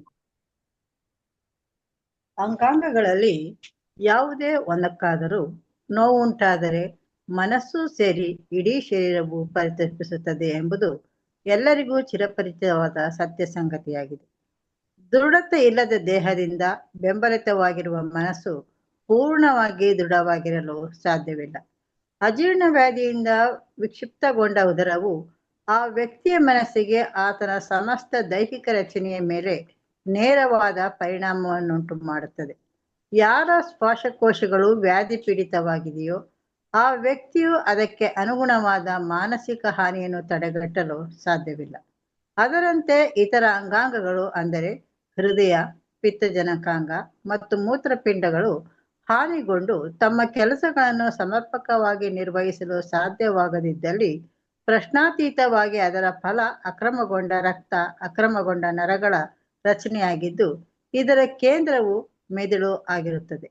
ಅದರಂತೆ ಮೆದುಳು ನೋವಿನ ಉಪದ್ರವಕ್ಕೆ ಒಳಗಾಗುವಾಗ ಅದಕ್ಕೆ ಸರಿಯಾದ ಪೋಷಣೆ ದೊರೆಯದೇ ಇರುವಾಗ ಅಥವಾ ಜಿನುಗುವ ಗ್ರಂಥಿಗಳು, ಅಂಗಾಂಗಗಳು ವಿಫಲಗೊಳ್ಳುವಾಗ ಇತರ ವಿವಿಧ ಕಾರ್ಯಗಳಿಗೆ ತೊಂದರೆಯಾಗುವುದು ಅನಿವಾರ್ಯ. ಮೆದುಳು ಸಮರ್ಪಕ ಸ್ಥಿತಿಯಲ್ಲಿದ್ದಾಗ ಮಾಡಿದಂತಹ ಸರಿಯಾದ ರೀತಿಯಲ್ಲಿ ಯೋಚಿಸಲಾರದು ಮತ್ತು ತರ್ಕಬದ್ಧವಾಗಿ ವಿವೇಚಿಸಲಾರದು. ಮನಸ್ಸಿನ ಅವ್ಯವಸ್ಥೆಯು ಸರ್ವೇ ಸಾಮಾನ್ಯವಾಗಿದ್ದು ಅವ್ಯವಸ್ಥೆ ಎಂಬ ಪದವನ್ನು ಸರಾಸರಿಗೂ ಮೀಸಲಾದ ಸ್ವಸ್ಥತೆ ಇಲ್ಲದ, ಸಮತೋಲನವಿಲ್ಲದ, ತೀವ್ರವಾದ ಸಂದರ್ಭಗಳಲ್ಲಿ ಅಲ್ಲದೆ ಹೆಚ್ಚಾಗಿ ಉಪಯೋಗಿಸುತ್ತಿಲ್ಲ. ಆದರೆ ಆ ನಿರ್ಣಯಗಳನ್ನು, ತೀರ್ಮಾನಗಳನ್ನು ಯಾರೂ ಪ್ರಶ್ನಿಸುವುದಿಲ್ಲ ಎಂಬುದು. Thank you sister. ನೋಡಿ, ಅಲ್ಲೊಂದು ದೇಹದ ಬಗ್ಗೆ ಎಕ್ಸಾಂಪಲ್ ಕೊಡ್ತಾರೆ. ಅದರ ನಮ್ಮ ದೇಹದಲ್ಲಿ ಯಾವ್ದಾರ ಒಂದು ಅಂಗಕ್ಕೆ ಏನಾರ ತೊಂದರೆ ಆದರೆ ಏನಾಯ್ತದೆ, ಇದು ದೇಹದಲ್ಲಿ ಮಿಕ್ಕಿದ ಎಲ್ಲ ಅಂಗಗಳಿಗೆ ಎಫೆಕ್ಟ್ ಆಗ್ತದೆ. ಎಫೆಕ್ಟ್ ಆಗ್ತದೆ. ಅದರ ಉದಾಹರಣೆ ಕೊಡ್ತಾರೆ. ಏನಪ್ಪಾ ಅಂತ ಹೇಳ್ತಾರೆ ಅಂತಂದ್ರೆ, ಒಂದು ಸೌಂಡ್ ಮೈಂಡು ಅದು ಇರೋದು ಎಷ್ಟು ಯೂಸ್ಫುಲ್, ಎಷ್ಟು ಇಂಪಾರ್ಟೆಂಟ್ ಅಂತ ಏನು ಮಾಡ್ತಾರೆ, ಒಂದು ಎಕ್ಸಾಂಪಲ್ ಕೊಡ್ತಾರೆ. ಅದರ ಮೈಂಡು ಸರಿಯಾಗಿದ್ರೆ ಬಾಡಿ ಏನಾಗಿರ್ತಾರೆ, ಸರಿಯಾಗಿರ್ತಾರೆ. ಮೈಂಡೇ ಸರಿ ಇಲ್ಲ ಅಂತಂದ್ರೆ ಬಾಡಿ ಏನಾಗಲ್ಲ, ಸರಿಯಾಗಿರಲ್ಲ. ಅದರ ಅದೇ ಥರ ಬಾಡಿ ಸರಿ ಇದ್ಬಿಟ್ಟು ಏನ್ರಿ ಸರಿ ಏನ್ರಿ ಮೈಂಡು ಸರಿಯಾಗಿಲ್ಲ, ಬಾಡಿ ಎಲ್ಲ ಚೆನ್ನಾಗಿರ್ತಾರೆ ಅಂತಂದ್ರೆ ಅದು ಕೂಡ ಇರೋಕೆ ಏನ್ರಿ ಸಾಧ್ಯ ಇಲ್ಲ. ಅದೇ ಥರ ಮೈಂಡ್ ಮಾತ್ರ ಚೆನ್ನಾಗಿದೆ, ಬಾಡಿ ಕೂಡ ಚೆನ್ನಾಗಿಲ್ದಿರೋಕ್ಕೆ ಸಾಧ್ಯ ಅನ್ನೋದ್ರೆ ಹಂಗೂ ಕೂಡ ಸಾಧ್ಯ ಇಲ್ಲ. ಎರಡೂ ಏನಾಗಬೇಕು, ಕೋರ್ಡಿನೇಟ್ ಮಾಡಬೇಕು ಅಂತ ಹೇಳ್ತಾರೆ. ಅದರ ಉದಾಹರಣೆಗೆ ಏನ್ರಿ, ಇವಾಗ ಯಾರಿಗಾರೋ ಒಬ್ರಿಗೆ ಹೊಟ್ಟೆ ನೋವು ಬಂತು ಅಂದ್ರೆ ಬರೀ ಹೊಟ್ಟೆಗೆ ಮಾತ್ರ ನೋವು ಬರ್ತಾರಾ ಅಂತಾನೆ ಇಲ್ಲ ರೀ. ಆ ದೇಹದಲ್ಲಿ ಏನು ಮಾಡ್ತಾರೆ, ಎಲ್ಲ ಅಂಗಗಳಿಗೆ ಏನಾಗ್ತಾರೆ, ಎಫೆಕ್ಟ್ ಆಗ್ತಾರೆ ಅಲ್ವರ. ಏನ್ರಿ, ಒಂದ್ಸತಿ ಹೊಟ್ಟೆ ನೋವು ಬರೋಕ್ಕೆ ಶುರು ಆದ್ರೆ ಏನಾಗ್ತಾರೆ, ಇಂಡೈರೆಕ್ಟ್ ಆಗಿ ಅದು ಇಂಪಲ್ಸು ನೆಗೆಟಿವ್ ಎಲ್ಲ ಹೋಗ್ತಾರೆ ಅಂದ್ರೆ ಮೈಂಡಿಗೆ ಹೊಡೆಯಕ್ಕೆ ಶುರು ಆಗ್ತಾರೆ. ಮೈಂಡಿಗೆ ಯಾವಾಗ ಹೊಡಿತಾರೋ ಬೇರೆ ಅಂಗಗಳೆಲ್ಲ ತನ್ನ ಪರ್ಫಾರ್ಮೆನ್ಸ್ಗಳು ಮಾಡೋಕ್ಕೇನಾಗಲ್ಲ, ಆಗಲ್ಲ. ಎಲ್ಲ ಕಾನ್ಸಂಟ್ರೇಷನ್ ಆಗ್ತಾರೆ, ಇದಲ್ಲೇ ಇರ್ತದೆ ಅಲ್ವರ. ಸೊ ಅದರಿಂದ ಎಲ್ಲ ಅಂಗಗಳು ಏನಾಗ್ತಾರೆ, ಇಂಟರ್ ಡಿಪೆಂಡೆಂಟ್ ಅಲ್ವರ. ಅದೇ ಥರ ಒಂದು ಕಿಡ್ನಿ ಫೇಲಿಯರ್ ಆಗಿಬಿಟ್ರೆ ಅಥವಾ ಹಾರ್ಟ್ ಫೇಲಿಯರ್ ಆಗಿಬಿಟ್ರೆ, ಲಿವರ್ ಸರಿ ಕೆಲಸ ಮಾಡಿಲ್ಲ ಅಂತಂದರೆ ಏನ್ರಿ, ಇದು ನಮ್ಮ ಬ್ರೈನ್ಗೆ ಎಫೆಕ್ಟ್ ಆಗಲ್ವಾ ಅಂತಂದರೆ ಬ್ರೈನ್ಗೆ ಏನಾಗ್ತಾರೆ, ಡೆಫಿನೆಟಾಗಿ ಎಫೆಕ್ಟ್ ಆಗ್ತಾರೆ. ಅದರಿಂದ ನೋಡ್ಬೇಕಾದ್ರೆ ಏನ್ರಿ, ಎಲ್ಲ ಅಂಗಗಳು ಕೆಲಸನೇ ಮಾಡ್ತಾ ಅಂದ್ಕೊಳ್ಳಿ, ಬ್ರೈನ್ ಮಾತ್ರ ಸರಿಯಾಗಿ ಕೆಲಸ ಮಾಡೋಕ್ಕೆ ಸಾಧ್ಯ ಅನ್ನೋದ್ರೆ ಇಲ್ಲ ರೀ ಅದರ. ಸೊ ಇವೆಲ್ಲ ಸರಿಯಾಗಿ ಕೆಲಸ ಮಾಡಬೇಕು ಅಂದರೆ ಮೇನಾಗಿ ನಮ್ಮ ಬ್ರೈನ್ ಏನಾಗಿರ್ಬೇಕು, ಅದು ಕ್ಲೀನಾಗಿರಬೇಕು ಅಂತ ಹೇಳ್ತಾರೆ. ಅದ್ರ ಮೇಜರಾಗಿ ಎಫೆಕ್ಟು ಯಾವ್ದ್ರ ಮೇಲಪ್ಪ ಬೀಳ್ತಾರೆ ಅಂದರೆ ನಮ್ಮ ಆರ್ಗನ್ಸ್ ಮೇಲೆ ಬೀಳ್ತಾರೆ. ಇವಾಗ ಏನಿಲ್ಲ, ಇವಾಗೆಲ್ಲ ಕಾಲದಲ್ಲಿ ಇವಾಗೆಲ್ಲ ಜಾಗದಲ್ಲಿ ಶುಗರ್ಗಳು ಜಾಸ್ತಿ ಆಗ್ಬಿಟ್ಟಿತ್ತು ಅಲ್ವರ. ಶುಗರ್ ಅಂತಂದ್ರೆ ಏನಪ್ಪ, ಪ್ಯಾಂಕ್ರಿಯಾಸು ಸರಿಯಾಗಿ ಇನ್ಸುಲಿನ್ ಏನು ಮಾಡಲ್ಲ, ಜನರೇಟ್ ಮಾಡದಿರೋದೇ ಒಂದೇನ್ರಿ ಶುಗರ್ ಗ್ಲೂಕೋಸ್ಗೆ ಕಾರಣ ಅಂದ್ರೆ. ಇದು ಏನಕ್ಕೆ ಪ್ಯಾಂಕ್ರಿಯಾಸ್ ಏನಕ್ಕೆ ಸರಿಯಾಗಿ ಫಂಕ್ಷನ್ ಮಾಡಲ್ಲ ಅಂತಂದರೆ, ನಮ್ಮ ಒಳ ಅಂಗಗಳು ಏನು ಮಾಡ್ತಾ ಗೊತ್ತಾ, ಇದೆಲ್ಲ ಇನ್ವಾಲಂಟ್ರಿ ಮಸಲ್ಸ್ ರೀ. ಆದರೆ ಇನ್ವಾಲಂಟ್ರಿ ಮಸಲ್ಸ್ ರೆಸ್ಟ್ ಹೆಂಗಪ್ಪ ತಗೊಂತದೆ ಅಂತಂದರೆ, ಕತ್ಲಲ್ಲಿ ಇದು ಫಂಕ್ಷನ್ಸ್ ಏನ್ರಿ ತುಂಬ ಕಮ್ಮಿ ರೀ. ಬೆಳಿಗ್ಗೆ ಹೊತ್ತು ಸೂರ್ಯನ ಬೆಳಕಿರ್ಬೇಕಾದ್ರೆ ಆವಾಗ ಈ ಫಂಕ್ಷನ್ಸ್ ಏನ್ರಿ ತುಂಬ ಮೆಟಬಾಲಿಸಮ್ ಎಲ್ಲ ಜಾಸ್ತಿ ಆಗ್ತಾ ಇರ್ತಾರೆ. ಮಲ್ಗೋ ಟೈಮಲ್ಲಿ ಇದು ಫಂಕ್ಷನ್ಸ್ ತುಂಬ ಕಮ್ಮಿ ಇರೋದ್ರಿಂದ ಆ ಟೈಮಲ್ಲಿ ಈ ಆರ್ಗನ್ಸ್ ಏನು ಮಾಡೋದು, ರೆಸ್ಟ್ ಮಾಡೋದು. ಆ ಟೈಮಲ್ಲೂ ಕೂಡ ಈ ಆರ್ಗನ್ಸ್ಗಳಿಗೆ ಕೆಲಸ ಕೊಟ್ಟರೆ ಏನ್ರಿ, ಒಂದು ಪೀಸ್ಫುಲ್ಲಾಗಿ ನಿದ್ದೆ ಮಾಡಿಲ್ಲ ಅಂತಂದರೆ ಈ ಆರ್ಗನ್ಗಳಿಗೆ ಏನು ಮಾಡ್ದಂಗೆ ಡಿಸ್ಟರ್ಬ್ ಮಾಡಿ ಏನು ಮಾಡ್ದಂಗೆ ಅಲ್ಲಿ ನಿದ್ದೆಯಲ್ಲಿ ಎಬ್ಬಿಸ್ದಂಗೆ. ಹೇಗೆ ಅದರ ಒಂದು ನೈಟಲ್ಲಿ ಊರಿಗೆ ಜರ್ನಿ ಮಾಡ್ತಾ ಇಳ್ಕೊಳ್ಳಿ, KSRTC ಬಸ್ಸು ಮಾಮೂಲಿ ಸೀಟು ಕೂತ್ಕೊಂಡು ಹೋಗ್ತಾ ಇರ್ತೀರಿ. ಆವಾಗ ಬಸ್ ಸ್ಟಾಪ್ ಬಂದಾಗ ಲೈಟ್ ಆನ್ ಮಾಡ್ತಾನೆ ಇರ್ತಾನೆ, ಆಫ್ ಮಾಡ್ತಾನೆ ಇರ್ತಾನೆ, ಬೆಲ್ ಹೊಡಿತಾ ಇರ್ತಾನೆ, ವಿಜಿಲ್ ಹೊಡಿತಾ ಇರ್ತಾನೆ, ಬನ್ನಿ ಟಿಕೆಟ್ ಕೂಗಾಡ್ತಾನೆ ಇರ್ತಾನೆ. ಆವಾಗ ಏನ್ರಿ 8 ಅವರ್ ಗಾಡಿಯಲ್ಲಿ ಅಂತ ಬಸ್ಸಲ್ಲಿ ಟ್ರಾವೆಲ್ ಮಾಡಿದ್ರೆ ನಿಮ್ದು ನಿದ್ದೆ ಮಾಡೋಕ್ಕಾಯ್ತದ? ನಿಂದು ಮಾಡೋಕ್ಕಾಗಲ್ಲ. ಒಂದು ಡಿಸ್ಟರ್ಬ್ಡ್ ಸ್ಲೀಪ್, ಆ ಡಿಸ್ಟರ್ಬ್ಡ್ ಸ್ಲೀಪಿಂದ ಹೆಂಗೆ ಎಫೆಕ್ಟ್ ಆಗ್ತಾರೆ, ಮಕಾನೋ ಒಂದು ಏನಾಗಿಲ್ಲ, ಕಳೆಯಾಗಿಲ್ಲ. ಯಾಕಪ್ಪ ಅಂದರೆ ಮೈಂಡ್ ಏನಾಗಿಲ್ಲ, ಒಂದು ಪರ್ಫೆಕ್ಟಾಗಿ ರೆಸ್ಟು ತೊಗೊಂಡಿಲ್ಲ. ಅದರ ಇದೆಲ್ಲ ಎಫೆಕ್ಟ್ ಏನಾಗ್ತಂದರೆ ಆರ್ಗನ್ಸ್ ಬಂದುಬಿಡ್ತಾರೆ. ಅವಾಗ ಆರ್ಗನ್ಸು ಹೈ ಪ್ರೆಷರಲ್ಲಿ ಕೆಲಸ ಮಾಡ್ತಾರೆ. ಮಾಡಿ ಒಂದಿನ ಏನಾಗ್ತದೆ, ಕೊಲ್ಯಾಪ್ಸ್ ಆಗಿಬಿಡ್ತಾರೆ. ಅದರ ನಿಮ್ಗೆ ಏನು ಮಾಡ್ಬೋದು, ನಮ್ಮ ಕೈಲಿ ಇವಾಗ 8 ಅವರ್ ಕೆಲಸ ಮಾಡಿಸ್ಬೋದಪ್ಪ, ನಮ್ಮ ಕೈಲಿ ಆಗೋದೇ ಇಲ್ಲ. ಅದರ ಇಲ್ಲ ನನಗೆ ಗೊತ್ತಿಲ್ಲ, ನೀನು 25 kg ಬ್ಯಾಗ್ ಎತ್ಕೊಳ್ಲೇಬೇಕು, ನನಗೆ ಗೊತ್ತಿಲ್ಲ, ನೀನು ಎತ್ಕೊಂಡು ಹೋಗ್ಲೇಬೇಕು ಅಂತ ನಾವೇನು ಮಾಡ್ತೀರಿ, ಎತ್ತೋದಕ್ಕೆ ಪ್ರಯತ್ನ ಮಾಡ್ತೀರಿ, ಕಷ್ಟಪಡ್ತೀರಿ. ಆಗಲೇ ಇಲ್ಲ ಏನು ಮಾಡ್ತೀರಿ, ಒಂದಲ್ಲ ಒಂದು ಪಾಯಿಂಟಲ್ಲಿ ಕೊಲ್ಯಾಪ್ಸ್ ಆಗಿಬಿಡ್ತೀರಿ. ಅದೇ ಥರ ಈ ಆರ್ಗನ್ಸ್ಗಳು ಕೊಲ್ಯಾಪ್ಸ್ ಆಗೋದು. ಯಾವಾಗ ಕೊಲ್ಯಾಪ್ಸ್ ಆಗೋದೋ ಇದು ಫಂಕ್ಷನ್ ಮಾಡೋಕ್ಕೆ ಆಗಲ್ಲ. ಅದರಿಂದ ಏನ್ರಿ, ಒಂದು ಮೈಂಡ್ನ ಫ್ರೀಯಾಗಿ ಇಟ್ಕೊಳೋದು ತುಂಬ ತುಂಬ ಇಂಪಾರ್ಟೆಂಟ್. ಅದಕ್ಕೆ ಡಾಕ್ಟರ್ಸ್ ಏನು ಅಡ್ವೈಸ್ ಮಾಡ್ಬೋದಾ, ಸೂರ್ಯ ಮುಳುಗೋಕ್ಕಿಂತ ಮುಂಚೆ ಮ್ಯಾಕ್ಸಿಮಮ್ 7 o'clock ಮುಂಚೆ ಊಟ ಮಾಡ್ಬಿಡಿ ಅಂತ ಹೇಳ್ತಾರೆ. 8-9 ಗಂಟೆಗೆಲ್ಲ ನಿದ್ದೆನೇ ಮಾಡಿಬಿಡಿ ಅಂತ ಹೇಳ್ತಾರೆ. ಅಟ್ಲೀಸ್ಟ್ ಮಿನಿಮಮ್ 8 hours ನಿದ್ದೆ ಇರಬೇಕು ಅಂತ ಹೇಳ್ತಾರೆ. ಸರಿ, ಇದೇನಕ್ಕಪ್ಪ ಇಲ್ಲಿ ನಮ್ಮ ಎಕ್ಸಾಂಪಲ್ ಹೆಂಗೆ ತೊಗೊಂಡಿರೋ ಅಂದರೆ, ನಮ್ಮ ಒಂದು ಸ್ಪಿರಿಚುವಲ್ ಮೈಂಡ್ ಅದರ ಒಂದು ಸೌಂಡ್ ಮೈಂಡ್ ಏನಾಗಿರ್ಬೇಕು ನಮ್ಮಲ್ಲಿ ಇದ್ದರೆ ನಮ್ಮ ದೇಹಕ್ಕೆ ಒಳ್ಳೆ ಆರೋಗ್ಯ ರೀ. ಆವಾಗ ಆರೋಗ್ಯನೇನ್ರಿ, ಒಂದು ಸ್ಪಿರಿಚುವಲ್ ಆಗಿ ನಾವೇನಾಗಿರ್ತೀರಿ, ಹೆಲ್ತಿಯಾಗಿರ್ತೀರಿ. ಆವಾಗ ಆ ಮೈಂಡಲ್ಲಿ ದೇವರು ಕೂಡ ಕಾನ್ಸಂಟ್ರೇಟ್ ಮಾಡಿ ದೇವರಲ್ಲಿ ಹೆಚ್ಚಿನಾಗಿ ಏನು ಮಾಡ್ಬೋದು, ನಾವು ಬೆಳಿಬೋದು. ನಮ್ಮಲ್ಲೇ ಈ ಸ್ಪಿರಿಟ್ ಆಫ್ ಸೌಂಡ್ ಮೈಂಡ್ ಇಲ್ಲ ಅಂತಂದರೆ ಅವಾಗ ಏನಾಗ್ತೀರಿ, it will be a very disturbed mind. Yesu ಹೇಳ್ತಾರೆ, ಒಬ್ಬ ಮನುಷ್ಯ 2 ಯಜಮಾನನ ಸೇವೆ ಮಾಡೋಕ್ಕೆ ಸಾಧ್ಯ ಇಲ್ಲ. ಅವನು ಒಬ್ಬನ್ನ ಮೆಚ್ಚಿಸ್ತಾರೆ, ಇನ್ನೊಬ್ಬನ ಮೆಚ್ಚಿಸೋದಕ್ಕೆ ಆಗೋದಿಲ್ಲ. ಅವಾಗ ಏನಾಗೋದು, ಕಾನ್ಫ್ಲಿಕ್ಟ್ಗಳೇನಾಗೋದು ಬರೋದು. ನೋಡ್ಬೇಕಾದ್ರೆ ಈ ಸ್ಪಿರಿಟ್ ಆಫ್ ಸೌಂಡ್ ಮೈಂಡ್ ಇದು ದೇವ್ರ ವಾಕ್ಯದ ಅನುಗುಣವಾಗಿ ನಾವು ಡಿಸಿಷನ್ ತೊಗೊಳಕ್ಕಾಗಿದ್ದು ಅಂದರೆ ಏನ್ರಿ, ತ್ಯಾಗ ಮಾಡೋದಕ್ಕೆ ಸಿದ್ಧವಾಗಿತ್ತು ಅಂದರೆ ಆವಾಗ ನಮ್ಮ ಒಂದು ಏನ್ರಿ ಡಿಸಿಷನ್ಸ್ಗಳು ಹೆಂಗಿರ್ತಾರೆ ಏನ್ರಿ, ನಾವು ತೊಗೊಂಡಂಥದ್ದು ನಮಗೆ ಹಗುರವಾಗಿ ಅನಿಸ್ತದೆ. ಇಲ್ಲ ಅಂದರೆ that will be very tough decisions. ಓಕೆನಾ? ನಾವು ನಿಲ್ಸೋಣ, ನೆಕ್ಸ್ಟ್ ವೀಕ್ ನಾವೇನು ಮಾಡೋಣ, ಕಂಟಿನ್ಯೂ ಮಾಡೋಣ. ಓಕೆನಾ? ಸರಿ, ಯಾರಿಗ ಡೌಟ್ಸ್, ಏನೋ ಕ್ವಶನ್ಸ್ ಏನೋ ಇದೆಯಾ? ಯಾರಿಗೇನೋ ಪ್ರಶ್ನೆಗಳಿದೆಯಾ? ಇಲ್ಲ ಬ್ರದರ್. ಸರಿ, ಓಕೆ, ಸರಿ ಆಗಲಿ.